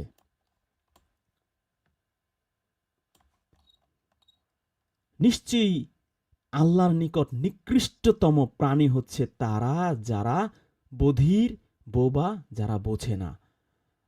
তকিউসমানি অনুবাদ লিখছেন যারা বুদ্ধি কাজে লাগায় না, তো এটা নিকৃষ্ট জীব। আপনার হাত পা সবই আছে, কিন্তু আল্লাহ আপনাকে বলছেন আপনি নিকৃষ্ট জীব। কারণ আপনি বুঝেন না, বুদ্ধি কাজে লাগান না। বোঝার আপনি ওই যে সেই আয়াতটায় আমি যাচ্ছি, সেটা হচ্ছে সূরা আরাফের 179 আয়াত। এই আপনার মতো কোয়ালিটির মানুষটা, এই যে আমরা বলি না আল্লাহ কারে জান্নাতে, আল্লাহ সব ফিক্সড করা, একে জান্নাতে নেবে, একে জাহান্নামে নেবে, এই নাস্তিকরা বলে থাকে যে আল্লাহ তো ফিক্সডই করে ফেলছে। তো কারা এই ফিক্সড লোক আপনি বুঝবেন কিভাবে? এই ফিক্সড আল্লাহর অপরাধ না, আপনার এই সমস্ত আপনার ব্রেন কাজে না লাগানোর কারণে, আপনি এই যে আল্লাহর আয়াত নিয়ে চিন্তা ভাবনা না করার কারণে আপনি সেই ক্যাটাগরিতে পড়ে গেছেন। এটা আপনার অপরাধ। এটা আল্লাহ রাব্বুল আলামিন অতীত বর্তমান ভবিষ্যৎ সব জানে দেখে আপনাকে অগ্রিম জানিয়ে দিয়েছে। এখন আপনার চিন্তা করা দরকার যে এই কোয়ালিটি আমার মধ্যে আছে কিনা। যদি কোয়ালিটি থাকে, আজই শপথ নেন এই কোয়ালিটি থেকে আপনি বের হয়ে আসেন, না হলে আপনার কপালে এইটাই ঘটবে। 179 আয়াতে আল্লাহ বলছেন যে অবশ্যই আমি সৃষ্টি করেছি জাহান্নামের জন্য বহু জিন ও মানুষকে। তো তারা কারা? আল্লাহ নিজেই বলে দিচ্ছেন, তাদের অন্তর আছে কিন্তু তা দ্বারা তারা বোঝে না। ওই যে সূরা সাদের 29 আয়াতে আল্লাহ বলে দিয়েছে যে এই কুরআন আমি নাজিল করেছি যাতে তারা এই আয়াত নিয়ে চিন্তা ভাবনা করে। সূরা মুহাম্মদের 24 আয়াতে বলে দিয়েছে যাতে যদি চিন্তা ভাবনা না করো অন্তর তালা পড়ে যাবে। তো আমি এই দুইটা আয়াত যখনই আমি লঙ্ঘন করছি, এবার আল্লাহ একবারে স্ট্রেট আর রাগঢাক না করে সরাসরি বলে দিচ্ছেন যে আমি জাহান্নামে নিয়ে যাব, তোমার আমি বানাইছি জাহান্নামের জন্য। এখন তুমি কি চাও? তুমি জাহান্নামে যাইতে চাও? যদি চাও তাহলে you are going to hell. আর যদি বাঁচতে চাও তাহলে এই এখনো সময় আছে, চিন্তা ভাবনা করার অন্তর আছে, অন্তর দিয়ে বোঝার চেষ্টা করে। যেখানে আল্লাহ বলছেন যাদের অন্তর রয়েছে বোঝে না, তাদের রয়েছে চোখ, তারা দেখে না, মানে দেখেও দেখে না। এই যে আয়াত পড়ছি আমি দেখেও দেখছি না। তাদের রয়েছে কান, তারা শোনে না। এটা পুরোপুরি আধ্যাত্মিক একটা আয়াত। কান আছে শোনে না মানে কি? মানে শোনার মতো শোনে না। আপনি যদি টিচার প্রফেশনে থেকে থাকেন, আপনি দেখবেন আপনি লেকচার দিচ্ছেন বা কোনো একটা ম্যাথ বুঝাচ্ছেন বা কোনো একটা গ্রামার বুঝাচ্ছেন বা কোনো একটা ব্যাকরণ বুঝাচ্ছেন, স্টুডেন্ট আপনার দিকে তাকিয়ে আছে, কিন্তু ওর চোখ দিয়ে তাকায় আছে আপনার দিকে, কিন্তু আর ব্রেনে অন্য জিনিস ঘুরছে। বা কান দিয়ে আপনি বলছেন, ওর কানে যাচ্ছে, কিন্তু আপনার কথা সে শুনছে না, কারণ তার ব্রেন অন্য দিকে কাজ করছে। তো এটা আমরা বুঝতেছি যে আল্লাহ এখানে যে সাইকোলজিক্যাল কথাটা বলেছেন, এখানে আবার ওয়ার্ড টু ওয়ার্ড অর্থ ধরলে আপনি আবার ওই নাস্তিকদের মতো পেঁচাবেন। এটা পুরোপুরি সাইকোলজিক্যাল একটা আয়াত, এবং এই সাইকোলজিক্যাল আয়াত বুঝতে আমাদের খুব বেশি ব্রেন ইউজ করা লাগে না। আমরা এমনি বুঝতে পারি যেখানে সাইকোলজিক্যাল বিষয় বোঝানো হচ্ছে যে বহু মানুষ আছে যে আমি একটা সমাবেশে যাইতে পারি, ইভেন অনেকে নাটক সিনেমা দেখে বা একটা সালিশি বৈঠকে যায়, আমরা অনেক সময় অনেক জায়গায় যাই, বাজারে বন্দরে যাই, তো একজন কথা বলে, তো আমি তার দিকে তাকিয়ে আছি ঠিকই, কিন্তু আমার ব্রেন অন্য জিনিস চিন্তা করছে, আমি মনোযোগ দিয়ে শুনছি না। এই জন্য পড়াশোনার ব্যাপারে মনোযোগ শব্দটা খুব ইম্পর্টেন্ট, কনসেন্ট্রেশন। টিচার বলে এই মনোযোগ দিয়ে পড়ে, এবং দেখবেন সবাই এই কথাই বলে, বাবা মাও বলে এই বাবা মন দিয়ে পড়ে। এই মনোযোগ দিয়ে পড়ার কথা কেন বলা হচ্ছে? পড়লেই হবে না, মনোযোগ দিয়ে পড়তে হবে। Concentration is very much important. তো এই যে কনসেন্ট্রেশন যদি আপনার না থাকে, মনোযোগ যদি না থাকে, আল্লাহ বলছেন তারা চতুষ্পদ জন্তুর মতো, মানে পশু। চতুষ্পদ জন্তু একটু ভালো শব্দ, প্রচলিত শব্দ আমরা যদি বলি 4 পা বিশিষ্ট জানোয়ার আর কি। তো পশু জন্তু জানোয়ার বলছেন তাদেরকে। এই যে আমরা আশরাফুল মাখলুকাত বলে এত খুব খুশিতে বগল বাজাচ্ছি, তো এই যে মানুষ আর জিনের মধ্যেই এই যে এই পশু জানোয়ার, নট পশু জানোয়ার অ্যামাজন জঙ্গলে, নট পশু জন্তু জানোয়ার থাকে আমাদের খামারে, এই মানুষ আর জিনের মধ্যেই আছে পশু, আছে জন্তু, আছে জানোয়ার। কারা? এই 3টা কোয়ালিটি যার মধ্যে আছে। চোখ আছে দেখে না, কান আছে শোনে না, অন্তর আছে চিন্তা ভাবনা করে না। এবং এতে কি ইম্প্যাক্ট কি হবে? তার অন্তর তালা লেগে যাবে। তারা অধিক পথভ্রষ্ট। নট অনলি পশু এইটা বলেই আল্লাহ থামে না, আল্লাহর মানে মনে হচ্ছে করে খুব রাগ উগরে দিচ্ছেন। তারা অধিক পথভ্রষ্ট, মানে তারা এমনি পথভ্রষ্ট, কিন্তু এই কোয়ালিটি যার মধ্যে আছে সে সবচেয়ে বেশি, মানে ফার্স্ট, সে চ্যাম্পিয়ন টাইপের আর কি। তারা হচ্ছে গাফেল, এই যে অমনোযোগী। আপনারা হয়তো ফজলুর রহমান অনুবাদ দেখছেন, যেখানে অমনোযোগী কথাটা বলছেন, এই যে কনসেন্ট্রেশন, যেটা আমি এত সময় ধরে বললাম, এই অমনোযোগী এই কথাটা আল্লাহ এখানে বলছেন। এবং সূরা আনফালের 22 আয়াতে আল্লাহ একই কথা বলছেন যে আল্লাহর কাছে নিকৃষ্টতম জীব হচ্ছে তারা যারা এই বধির মুখ কিছুই বোঝে না, বোঝার চেষ্টাও করে না। আপনি যদি সূরা বাকারা থেকে শুরু করি, সূরা বাকারা 44 আয়াতে যদি আপনি যান, সেখানে কি বলা হচ্ছে দেখেন। এই যে হাফেজ এত জান্নাতে চলে যাবে, এটা কোশ্চিন কালেও সম্ভব না। কোরআনে 1-2 আয়াত না, আপনি দেখেন কতগুলো আয়াত চলে আসে সামনে। তোমরা কি মানুষকে ভালো কাজের আদেশ দিচ্ছ আর নিজেদেরকে ভুলে যাচ্ছ, অথচ তোমরা কিতাব তেলাওয়াত করো, তবে কি তোমরা বুদ্ধি খাটাও না? তবে কি তোমরা কি এতটুকুও বোঝো না? তকি উসমানী অনুবাদে লিখছে তোমরা কি এতটুকুও বোঝো না? তার কিতাব তেলাওয়াত করো, এতটুকুও বোঝো না। এই কোয়ালিটি কার মধ্যে আছে আপনি বলেন? হাফেজদের মধ্যে। পৃথিবীতে একমাত্র এই যে তাওরাতের হাফেজ, এই বাইবেলের হাফেজ, এই কোরআনের হাফেজ, এরাই হচ্ছে একমাত্র সেই লোক যারা আসলে তেলাওয়াত করে ঠিকই, পড়ে ঠিকই, তাওরাত পড়ছে বা এই কোরআন পড়ছে, কিন্তু সে বোঝে না। কারা? যারা হাফেজ। তো এই সূরা বাকারার 40 আয়াত হাফেজদের উপর ডাইরেক্ট ইম্প্যাক্ট করতেছে। এবং নট অনলি দ্যাট, আগের আয়াতগুলো যে আমরা পড়েছি সেই অনুযায়ী এরা হচ্ছে পশু, জন্তু, জানোয়ার। তাহলে আপনারা ওয়াজের মাহফিলে শুনছেন তারা হচ্ছে জান্নাতে চলে যাবে, আর কোরআন অনুযায়ী সে জন্তু জানোয়ার। এর বানাইছি আল্লাহ জাহান্নামের জন্য। যদি এই আয়াত নিয়ে চিন্তা ভাবনা না করে, সূরা নিসার 26 আয়াতে আল্লাহ কি বলছেন? আল্লাহ বলছেন যে আল্লাহ চান তোমাদের কাছে সবকিছু পরিষ্কার করে বলে দিতে। তো আল্লাহর কিসের মাধ্যমে চাইবে? সূরা শুরার 51-52 আয়াত পরে জানি আল্লাহ কখনোই আমাদের সাথে সরাসরি কথা বলবে না। তিনি ওহির মাধ্যমে বা পর্দার আড়ালে বা দূত পাঠিয়ে আমাদের সাথে এই কানেক্টেড হবেন, সাল্লু করবেন, সালাত করবেন। তো এই কিতাবের মাধ্যমে, ওহির মাধ্যমে তিনি আমাদের চান যে আমাদের কাছে সবকিছু পরিষ্কার করে বুঝিয়ে দিতে, বিস্তারিত বর্ণনা করতে, ব্যাখ্যা করতে। এরকম ব্যাখ্যা যে আমাদেরকে ফাস্ট করছেন তা না, তোমাদের পূর্ববর্তীদের সুন্নতের পথ দেখিয়ে দিতে। সুন্নত বলে লাফায় এরা।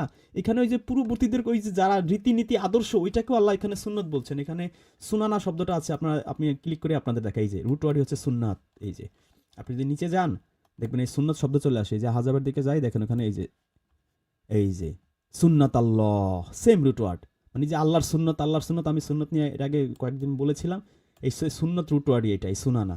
যে আমাদের আগে যারা ছিল, এই যে নবীর সুন্নত বলে লাফায় মানুষ, মোল্লারা, সূরা নিসার 26 আয়াতে যে যারা নবীর আগে যারা ছিল তাদেরও যে সুন্নত ছিল, এটা কি তারা বলে? যাই হোক, আল্লাহ এখানে বলছেন যে আল্লাহ চান এই কিতাবের মাধ্যমে আমাদের সবকিছু সুন্দর করে পরিষ্কার করে বুঝিয়ে দিতে। আর এই নবীর আগে যারা ছিল, তাদের যে পূর্ববর্তী যে যারা ছিল, তাদের যে সুন্নত, সেগুলো আমাদের দেখাতে চান। যেই সুন্নতের পথে, যেই নীতির পথে চলে তারা জান্নাতের দিকে এগিয়ে গিয়েছে, সেই পথটা দেখাতে চান।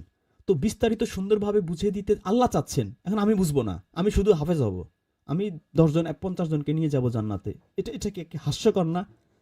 আর কি চান? তোমাদের তওবা কবুল করতে। তো আল্লাহ তো ওয়েট করছে, চাচ্ছে। এখন আমি যদি আল্লাহ বোঝাতে চাচ্ছে আমি বুঝবো না, তো আমি তো পশু, আমি পশু হয়ে যাব।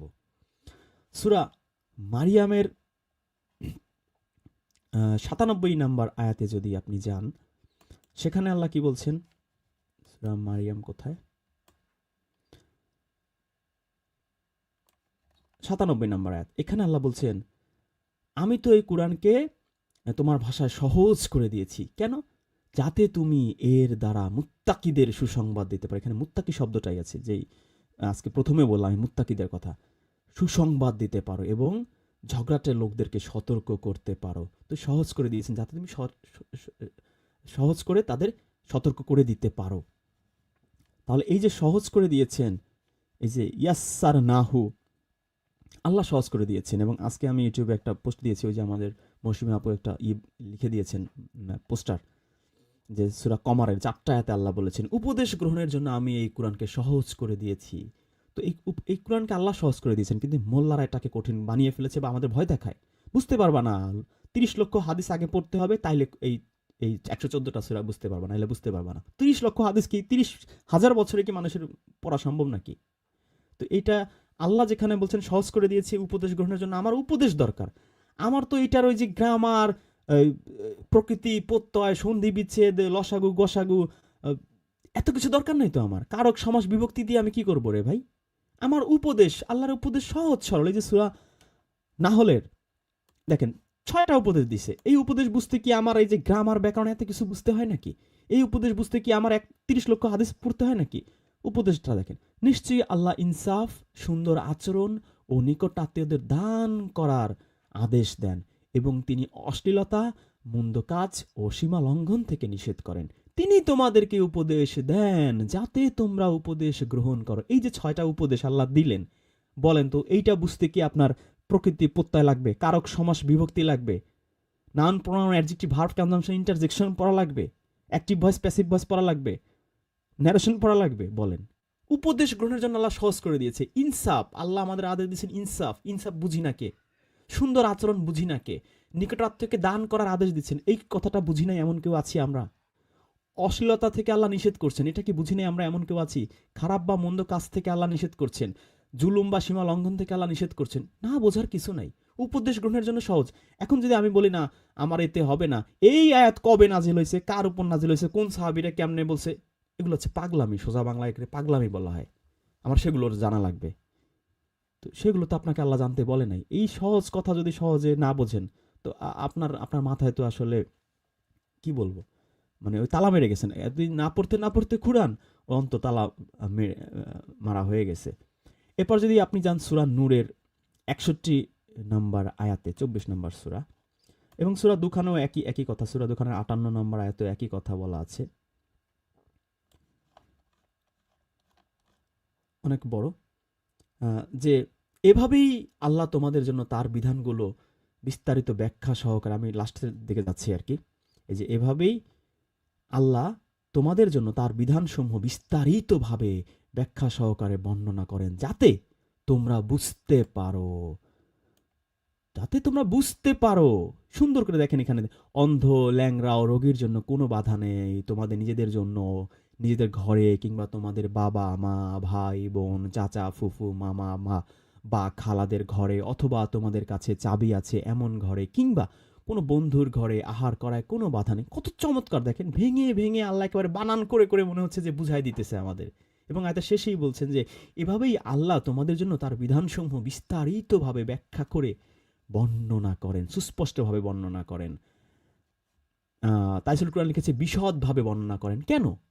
যাতে শুধু আমরা হাফেজ হই না, যাতে তোমরা বুঝতে পারো। আমি বুঝতে না পারলে আমি এটার উপর আমল করবোটা কিভাবে?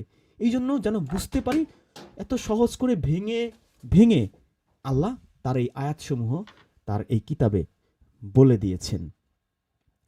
আমরা এরপর যদি যাই যে সূরা বাকারার 171 আয়াতে, সেখানে আল্লাহ কি বলছেন যে কাফেরদের উপমা এমন, যেমন কেউ চিৎকার, শব্দ বা সুর ছাড়ার কিছুই বোঝে না। তারা মুখ বধির, অন্ধ, সুতরাং তারা বুঝবে না। তো এই যে বুঝবে না, এই ঘাউরামি, এই তেরামি থাকে কাফেরদের মধ্যে। বুঝবই না, কোরআনে যা আছে থাকুক। ওই নবী খারাপ ছিল, নবী 53 বছর বয়সে 6 বছর শিশু বিয়ে করছে। তোমার নবী বনু কুরাইজার 900 বাচ্চা মানুষ মেরে ফেলছে, একজন দুজন অপরাধ করছে, অথচ 900 জনকে মেরে তাদের স্ত্রীদের, তাদের বোনদের, তাদের মাদেরকে দাসী বানিয়ে, যৌন দাসী বানিয়েছে। অনেক জঘন্য নবী। এই নবীর এইগুলো আমরা পড়বো না। তো আপনি যদি একই কথা বলেন যে আমি পড়বো না, কোরআন বুঝবো না, বুঝতে 40 লক্ষ হাদিস লাগবে, অত গ্রামার ব্যাকরণ জানা লাগবে, মোল্লা ছাড়া বোঝা সম্ভব না, পড়বো না, আমি শুধু আরবি পড়বো, বোঝার চেষ্টাই করবো না আমি। ভাই আপনি পশু, আপনার সাথে কাফেরের সাথে কোনো ডিফারেন্স নাই। এরপরে সূরা আম্বিয়াতে যদি যান আপনি, সূরা আম্বিয়ার 10 আয়াতে আল্লাহ বলছেন আমি তোমাদের প্রতি কিতাব নাজিল করেছি। আমি আম্বিয়াতে একটু যাই, সূরা আম্বিয়া 10 নম্বর আয়াত। এখানে আল্লাহ কি বলছেন? নিশ্চয়ই আমি তোমাদের প্রতি এক কিতাব নাজিল করেছি। দেখেন আল্লাহ নাজিল করেছে কয়টা কিতাব? একটা। আর আমরা মোল্লারা বানিয়েছে, সুন্নিরা বানিয়েছে 35-40টা, শিয়ারাও পাল্লা দিয়ে বানাইছে 35-40টা। বুখারী, তিরমিজি, ওদের আছে নাহাজুল বালাগা, উসুলুল কাফি, হ্যাং ত্যাং, কিতাবের অভাব নাই। কিন্তু আল্লাহ নাজিল করছে একটা কিতাব। নিশ্চয়ই আমি তোমাদের প্রতি একটা কিতাব নাজিল করেছি। কেন? এবং এটার মধ্যে কি আছে? যাতে তোমাদের জন্য উপদেশ রয়েছে। এটার মধ্যে রয়েছে উপদেশ। এরপর আল্লাহ খুব আফসোসের সুরে বলছেন তবুও কি তোমরা বুঝবে না? তো আসলে খুব আমার এই ধরনের আয়াত পড়লে আমার নিজের কাছে অনেক মন খারাপ লাগে। কত করুণ একটা কথা। দেখেন আল্লাহ মহাবিশ্বের মহা শক্তিশালী বাদশাহ, আমি তার কাছে কিছুই না, একটা বালুর কণা। তারপর আমাদের কত দরদ দিয়ে বলতেছেন তবুও তোমরা বুঝবা না। একটা মাত্র কিতাব, আমি তো লক্ষ লক্ষ হাদিসের কিতাব দিতে পারতাম, একটা মাত্র কিতাব দিছি, তাও বুঝবা না। এর মধ্যে উপদেশ আছে, উপদেশগুলো শোন বান্দা, শুনলেই তোরে জান্নাত দিয়ে দেব। কিন্তু আমাদের কোনো নাই, গরজ নাই, আগ্রহ নাই, ইন্টারেস্ট নাই। সূরা ইউনূসে যদি যান 100 নাম্বার আয়াত, ওইখানে একই ধরনের কথা, যে যারা বুঝতে চেষ্টা করে না আল্লাহ তাদের উপর বিষ্ঠা নিক্ষেপ করেন। সূরা বাকারা 78 আয়াত তো আমাদের অনেকেরই জানা আছে, যে আল্লাহ বলছেন যে তাদের মধ্যে এমন আহম্মক লোক আছে যাদের মিথ্যা আশা ছাড়া কিতাব সম্পর্কে কোনো জ্ঞানই নাই, তারা শুধু অলীক ধারণায় বিশ্বাসী। 121 নম্বরেও আল্লাহ প্রায় একই ধরনের কথা বলছেন, যাদেরকে কিতাব দিয়েছি তাদের যারা যথাযথভাবে তা তেলাওয়াত করে তারাই এতে বিশ্বাস করে, আর যারা তা প্রত্যাখ্যান করে তারা ক্ষতিগ্রস্ত। তো আমার মনে হয় আপনারা সারা রাত বললেও শেষ হবে না। যথেষ্ট পরিমাণ এভিডেন্স আপনারা দেখেছেন যে আসলে আল্লাহর কিতাব যদি আমরা বুঝে না পড়ি, আমাদের মতো পশু, জন্তু, জানোয়ার এবং অধিক পথভ্রষ্ট নিকৃষ্টতম প্রাণী আমরা, কিসের ঘোড়ার ডিমে আশরাফুল মাখলুকাত, আমাদের মতো নিকৃষ্ট পশু পৃথিবীতে হইতে পারে না। এবং এই কিতাবটা নাজিলি করা হয়েছে যাতে আমরা এর আয়াতগুলো নিয়ে গভীর চিন্তা ভাবনা করতে পারি, উপদেশগুলো গ্রহণ করতে পারি। এবং উপদেশ গ্রহণের জন্য আল্লাহ রাব্বুল আলামিন এই কোরআনকে সহজ করে দিয়েছেন। তবু কি আমরা বুঝবো না?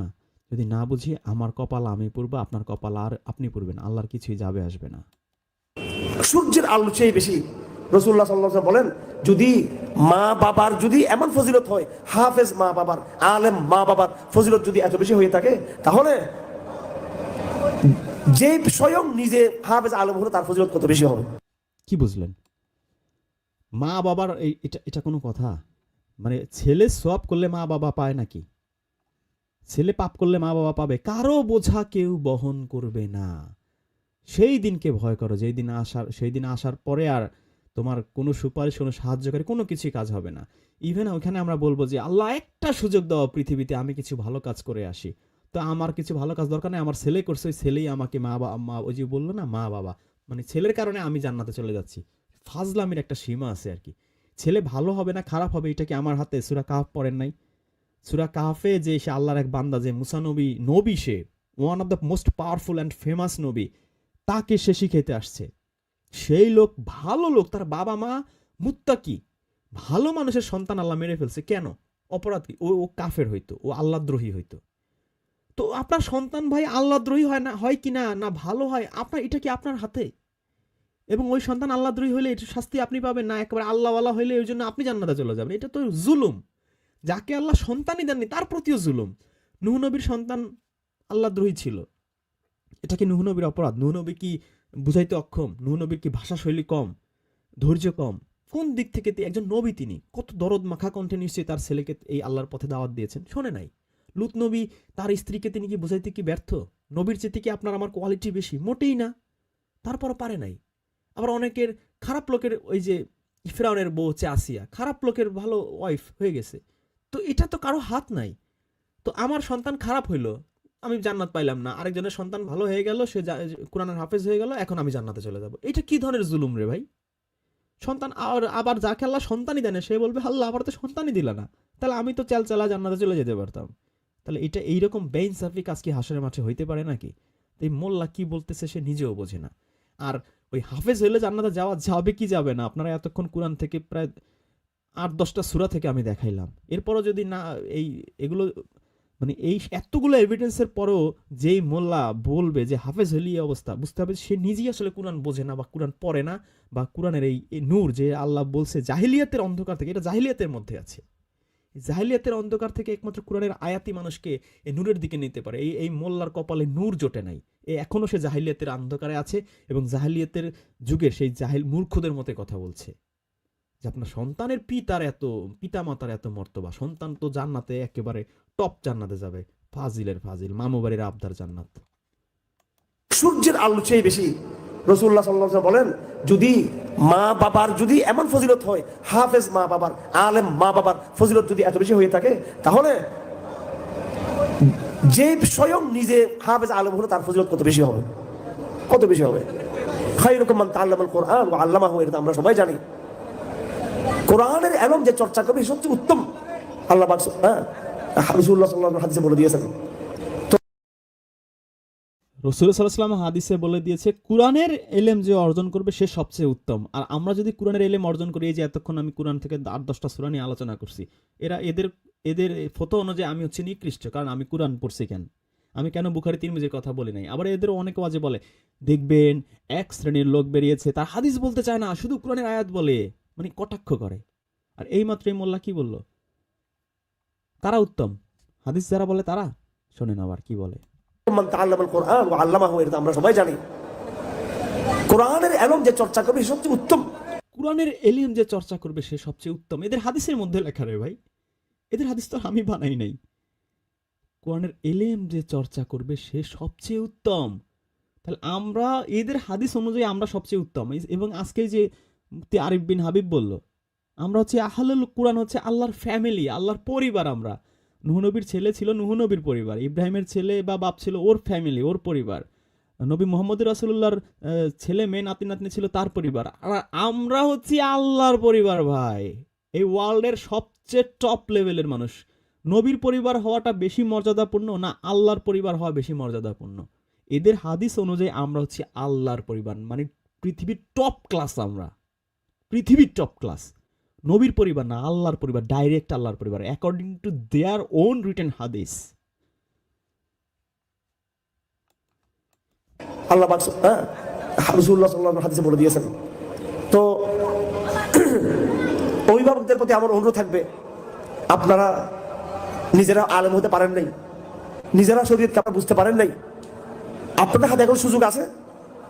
আপনারা নিজেদের সন্তানদেরকে মাদ্রাসায় দিয়ে, মাদ্রাসায় পড়িয়ে, তাদেরকে কোরআন শিক্ষা দিয়ে, কোরআনের আলেম বানিয়ে, তিনটা জিনিস: প্রথম কোরআনটাকে পাঠ করা, 2 নম্বর কোরআনের মসলা মাসাইল শিখা, 3 নম্বর হলো সেই মতো আমল করা।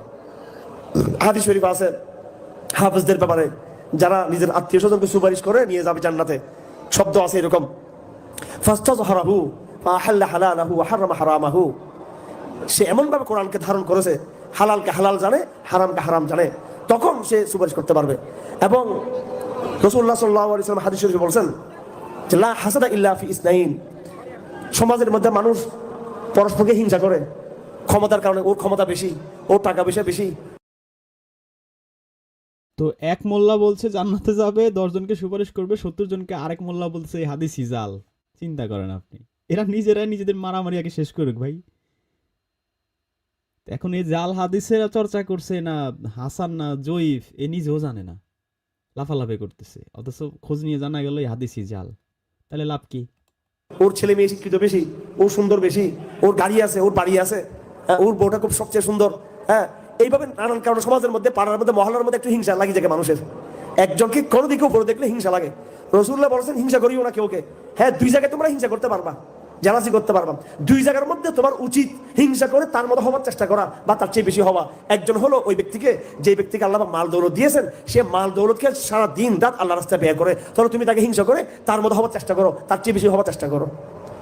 রাজুলুন আতাহুল্লাহুল মাল ফাসাল্লাতাহুল্লাহু আলা হালাকাতিহি। তাকে আল্লাহ মাল দিয়েছেন এবং সেই মালগুলো আল্লাহর রাস্তায় ব্যয় করতেছে, তুমি তাকে হিংসা করে, ঈর্ষা করে তার মতো হওয়ার চেষ্টা করো। 2 নম্বর ব্যক্তি ওই ব্যক্তি যে ব্যক্তিকে আল্লাহ পাক কোরআনের ইলম দিয়েছে, কোরআনের হেফজ করার তৌফিক দিয়েছে, কোরআনের মসলা মাসাইল সে জানে, সে রাতে এই যে কোরআনের এলেম দিয়েছে এটুক সঠিক বলছে, ওই যে হেফজ দিয়েছে মসলা মাসাল এগুলো সে নিজ থেকে বানিয়ে বানিয়ে বলতেছে। ওই যে আসছে মনে হয় কোনো ওই যে মাদ্রাসার মাহফিলে তাকে দাওয়াত দিছে, মাদ্রাসার ওই যে হেফজ খানার টাকা পয়সা কালেকশন করতে হবে, এজন্য ওই শব্দগুলো সে নিজে ঢুকাই দিতেছে আর কি। রাতের বেলায় সে দাঁড়িয়ে দাঁড়িয়ে কি করে কিয়ামুল লাইল করে কোরআন শরীফ পড়ে। হাফেজ ছেলে রাতের বেলা দাঁড়িয়ে দাঁড়িয়ে কিয়ামুল লাইল করে কোরআন তেলাওয়াত করে, আর কি হাদিস তেলাওয়াত করে না কেন? হাদিস নিয়ে তোমরা এত লাফ হও, একটা হাদিসও তো বের করতে পারলা না যেখানে রাতের বেলা বা দিনের বেলা বা সারা জীবন ধরে এই হাদিস চর্চা করে। একটাও তো আজকে শুনলাম না রে ভাই। ঘটনাটা কি? এরা আজকে মনে হয় সূর্য পশ্চিম দিক থেকে উঠাইছে, তারাবির নামাজ পড়াচ্ছে এবং রাতের বেলায় এই যে হাদিসে আবার নাকি তারাবির নামাজ পড়াচ্ছে, এই কথা বলা আছে। হাদিস নবীর যুগে তারাবির নামাজই ছিল না, তারাবির নামাজ চালু করছে খলিফা ওমর, অথচ হাদিস একটা বলে সেই তারাবির নামাজ এর মধ্যে ঢুকিয়ে দিছে। দিনের বেলায় সে কি করে মানুষকে দিনে মাসলা মাসাইল শিক্ষা দিচ্ছে। এরকম আলেম যে প্রত্যেক রাত যে দাঁড়িয়ে দাঁড়িয়ে মুখস্থ কোরআন শরীফ তেলাওয়াত করবে নামাজের মধ্যে। তো রাত দাঁড়িয়ে দাঁড়িয়ে ধীরে ধীরে স্পষ্ট ভাবে তারাবিতে যেমনে পড়ে তেমনে না, এ তো ঘোল বাঁধায় ফেলবে। তো ধীরে ধীরে স্পষ্টভাবে কোরআন পড়তে বলছে, তো তোমরা হাদিস পড়ো কেন সারাদিন রাত্রে বাবা? তাহাজ্জুদের নামাজের মধ্যে এবং দিনের বেলায় সে কোরআনের বয়ান করবে, কোরআনের তালিম দিবে, কোরআনের বয়ান করবে, কোরআনের তালিম দিবে। তা আমরা তো তাই করি, তা আমাদের কেন বলো আমরা পথভ্রষ্ট? হাদিসের মধ্যে তো স্পষ্ট লেখা কোরআন পড়বে, কোরআনের তালিম দিবে, রাত্রেবেলাও কোরআন পড়বে, দিনের বেলাও কোরআন পড়াবে, সবই কোরআন।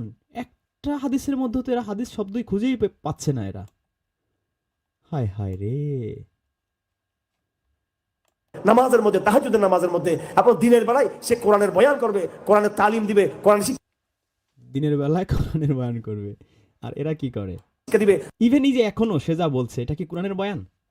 এখনো সে যা বলছে এটা তো হাদিস বলতেছে সে, তো হাদিস অনুযায়ী তো সে এটা বলতে পারে না। হাদিস অনুযায়ী তার এখন কোরআনের কথা বলার কথা ছিল, তো সে তো হাদিসও মানতেছে না। তুমিও তার সাথে হিংসা করো, তার মতো হওয়ার চেষ্টা করো। এই দুটো ছাড়া অন্য কোনো বিষয়ে মানুষের সাথে বাড়াবাড়ি করিও না, হিংসা বিদ্বেষ দেখাই না তোমরা। লোভ দিয়েছেন রাসূলুল্লাহ আমাদেরকে, আমাদের মনে কি সেটা আছে? নাই আমাদের মধ্যে। তো সেজন্য দুটো কথা, যারা আপনাদের ছেলে সন্তান আছে তাদেরকে আপনার ভালো করে আলেম বানানোর চেষ্টা করেন। যারা মাদ্রাসা কর্তৃপক্ষ আছে তাদের উচিত হলো শুধু গতানুগতিক হেফজখানা না করে আমলওয়ালা আমলদার হেফজখানা বানানো, কোনো রকমের কোনো ত্রুটি যাতে না থাকে। এইভাবে ছোটবেলা থেকে কি করা, তাদেরকে আমলদার বানানো। আমি আজকে এখানে আসার আগে, ঠিক আসার আগ মুহূর্তে আমার মেয়ে আফিফা খান ও একটা সুন্দর চমৎকার একটা দেখাইলো আমাকে, জায়নামাজ।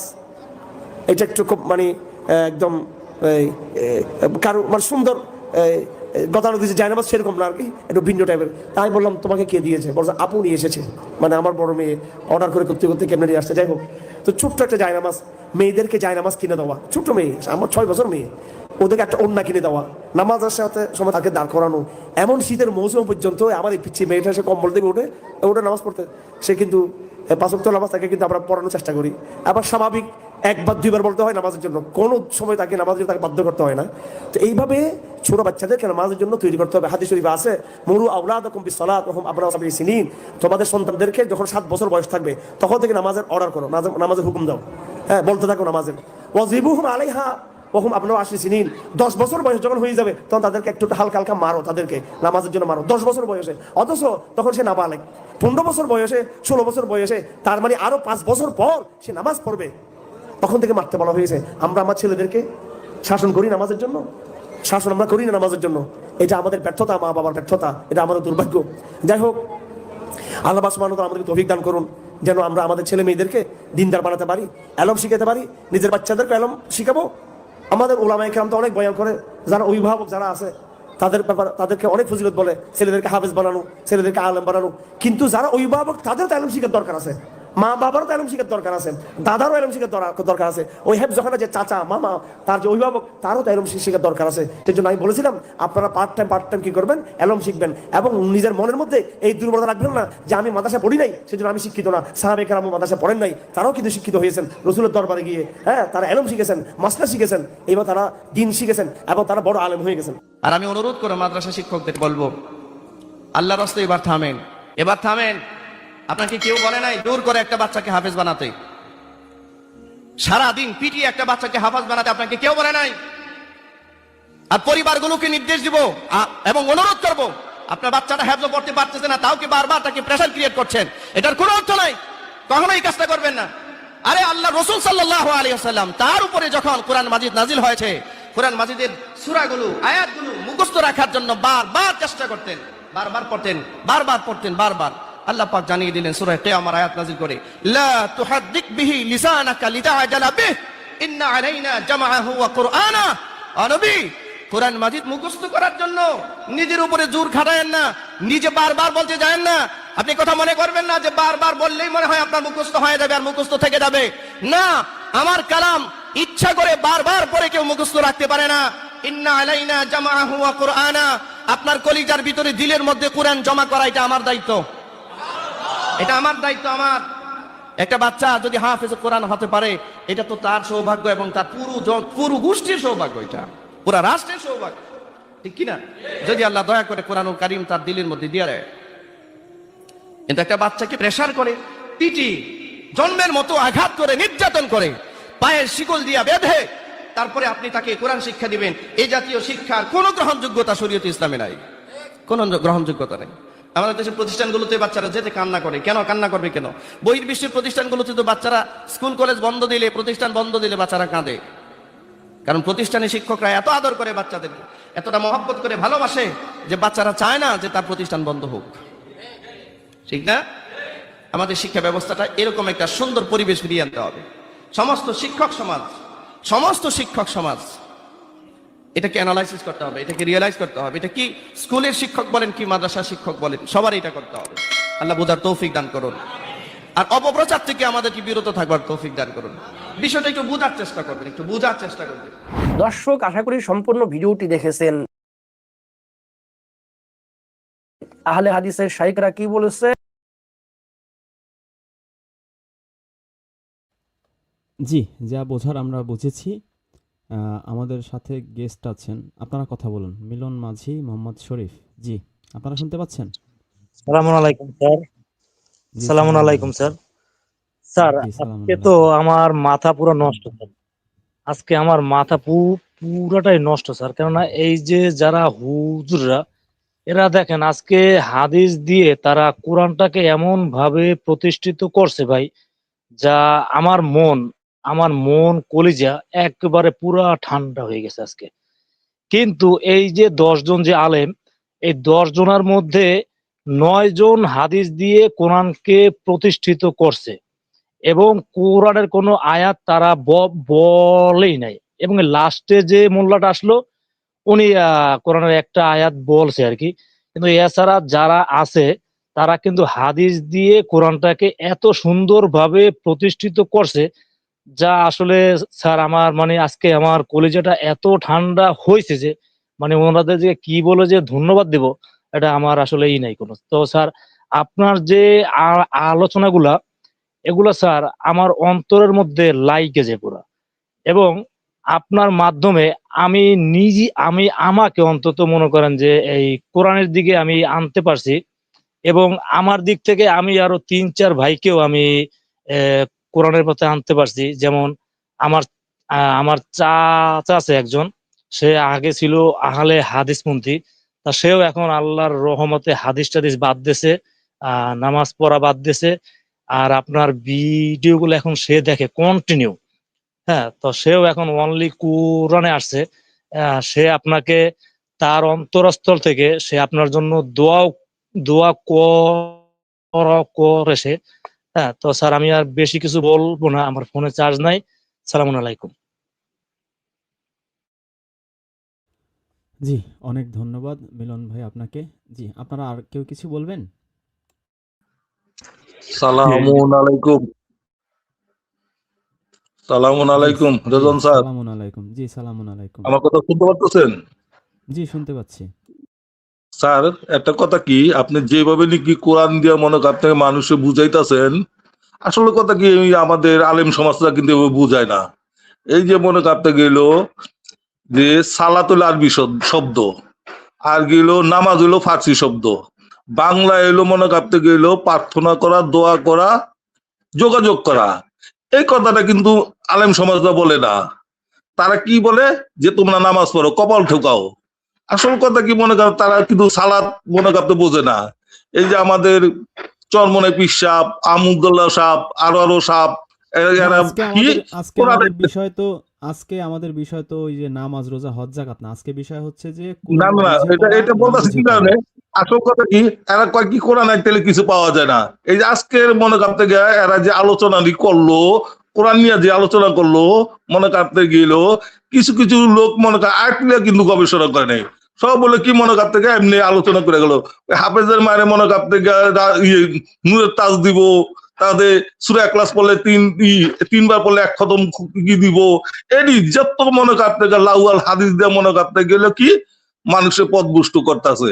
আল্লাহ কোরআনে এক জায়গায় বলে নাই যে মনে করতে তুমি এই আয়াত পড়ো, আয়াত পড়ো, আয়াত পড়ো, ইয়া পড়ো, তোমার ইয়া দিব, এই দিব, ইয়া বলে নাই। আল্লাহ বলছে তোমরা ঈমান আনো, সৎকর্ম করো, আর আমি যে রিজিক দিয়েছি তার থেকে তোমরা ব্যয় করো। ব্যয় করবো কোন কোন জায়গায়, এটাও আল্লাহ বইলা দিছে। অথচ তারা কোরআন নিয়ে তারা চিন্তা ভাবনা করে না, কোরআন নিয়ে গবেষণা করে না। এই কারণে আজকে মনে কর থেকে কি তারা পথভ্রষ্ট হয়ে গেছে গা, তারা শয়তানের অনুসারী হয়ে গেছে গা।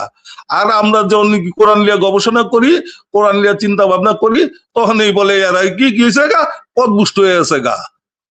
তার জন্য আপনার ধন্যবাদ স্যার, মনে কাপতে আরো সুন্দরভাবে মনে কাপতে বোঝাই দেন, যাতে আমরা যাতে সবার কাছে সারা পৃথিবীর ঘরে ঘরে যাতে আমরা পৌঁছাই দিতে পারি, তার জন্য ধন্যবাদ।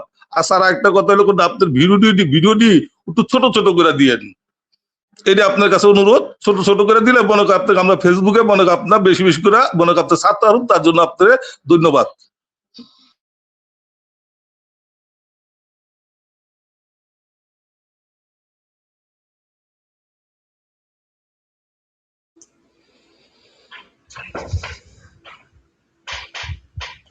জি, সালামুন আলাইকুম। জি, সালামুন আলাইকুম। বলুন। ধন্যবাদ রিজওয়ান স্যারকে আজকে এই চমৎকার একটা লাইভ করার জন্য। মনে হচ্ছিল যে এতক্ষণ ফ্রুটিকা ইফেক্ট দেখতেছিলাম, যে হুজুরেরা এগুলো কি বলতেছে, যে আহলে কোরআন আল্লাহর মানে আমাদেরকে তো একেবারে আল্লাহর পরিবারভুক্ত করে দিল, আলহামদুলিল্লাহ। তো এখানে একটু যদি আমি আপনি যদি কাইন্ডলি ওই ইবনে মাজার হাদিসটা দেখান, যে এখানেও তারা জালিয়াতি করছে, মানে বলছে হাদিসটা আহালুল কোরআন, আবার অনুবাদে লিখে রাখছে অন্য কথা, মানে বাংলা দিয়ে যখন অনুবাদটা করছে, কিন্তু যখন সে পড়তেছিল ওখানে কিন্তু আরবিতে আহালুল কোরআন শব্দটাই আছে। সো এটা ওই বাংলা হাদিস অ্যাপে আপনার ইবনে মাজাতে না, এখন হাদিসটা আছে। খোঁজার সময় নাই, আপনি আপনার মতো করে শেষ বলেন জি আর কি। জি ওইটুকুই, ওটাই বলতে চাচ্ছিলাম যে ওখানেও জালিয়াতি, মানে সে বলল অথচ শেষে গিয়ে কিন্তু আচ্ছা। আর একটা যে সর্বশেষ যে হুজুর যেটা বলল যে বিদেশে আপনার বাচ্চারা বা স্কুলে যখন তারা ইয়ে করে বন্ধ দেয় তারা কান্নাকাটি, এটা খুবই সত্যি কথা বলছে। তারা খুবই মন খারাপ করে। আর বাংলাদেশে মাদ্রাসায় বাচ্চারা যেতে চায় না, কারণ কি নির্যাতন করে, বলাৎকার করে, খুবই সিম্পল, এটার জন্য রকেট সায়েন্স জানার দরকার নেই, এই জন্যই যাইতে চায় না বাচ্চারা। আর আজকের লাইভটা ঐতিহাসিক হয়ে থাকবে, মানে মনটাই ভালো হয়ে গেছে সত্যি কথা বলতে, যে হুজুরদের মুখ থেকে ফ্রুটিকা ইফেক্ট শুনতেছি মনে হচ্ছিল। জি, ধন্যবাদ। আমি বেশি কথা বাড়াতে চাই না। আমি চাই যে মানুষের মাঝে ইফেক্টটা থাক। আপনি যেভাবে কোরআনের আয়াতগুলো দিয়ে সেটাই মানুষের মানে মাথায় কাজ করুক, তাহলে আরো ভালো হবে আরকি। ধন্যবাদ। জি, সালামুন আলাইকুম। স্যার, আজকের যে লাইভটি আপনি শুরু করেছেন, এটা হচ্ছে কোরআন মুখস্থ করা, কোরআনের হাফেজ হওয়া, নাকি আসলে কোরআন বুঝে পড়া? এই দুটি বিষয়ের ভিতরে যে মধ্যকার যে পার্থক্য আছে, সেটা দর্শকদের উদ্দেশ্যে কোরআনের আলোকে জানিয়ে দেওয়া। কে মানবে কে না মানবে সেটা হচ্ছে তার ব্যাপার। আমি একজন কোরআনের ছাত্র হিসাবে আমি যেটা পাচ্ছি, সূরা মুজাম্মিলে আল্লাহ বলছে যে রাত্রের কিছু অংশ এখানে ধীরে ধীরে তারতিলের সাথে কোরআন তেলাওয়াত করার জন্য, অর্থাৎ জেনে বুঝে এই কোরআনকে তেলাওয়াত করার জন্য। তারপরে আল্লাহ বলছে সূরা তোয়াহার 114 নম্বর আয়াতে, যেটা যেটা একজন মোল্লা সর্বশেষ বলে গিয়েছেন, যে ওহীর যে জ্ঞান সেটা সম্পূর্ণ না হওয়া পর্যন্ত আপনি কোরআন পাঠে তাড়াহুড়া করবেন না। এবং তারপরে বলা আছে কি যে আল্লাহর কাছে জ্ঞানের জন্য দোয়া করার জন্য, যাতে আল্লাহ জ্ঞানটা বাড়িয়ে দেন।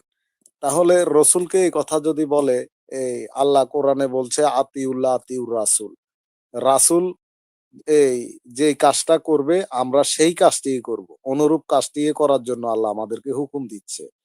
তাহলে যে হুকুমটি রাসুলের জন্য এটি আমাদের জন্য। তাহলে সূরা মুজাম্মেলের যে আয়াত আছে এটি আমাদের জন্য এবং রাসুলের জন্য। সূরা তোয়াহার 114 নম্বর আয়াতটিও আমাদের জন্য এবং রাসুলের জন্য।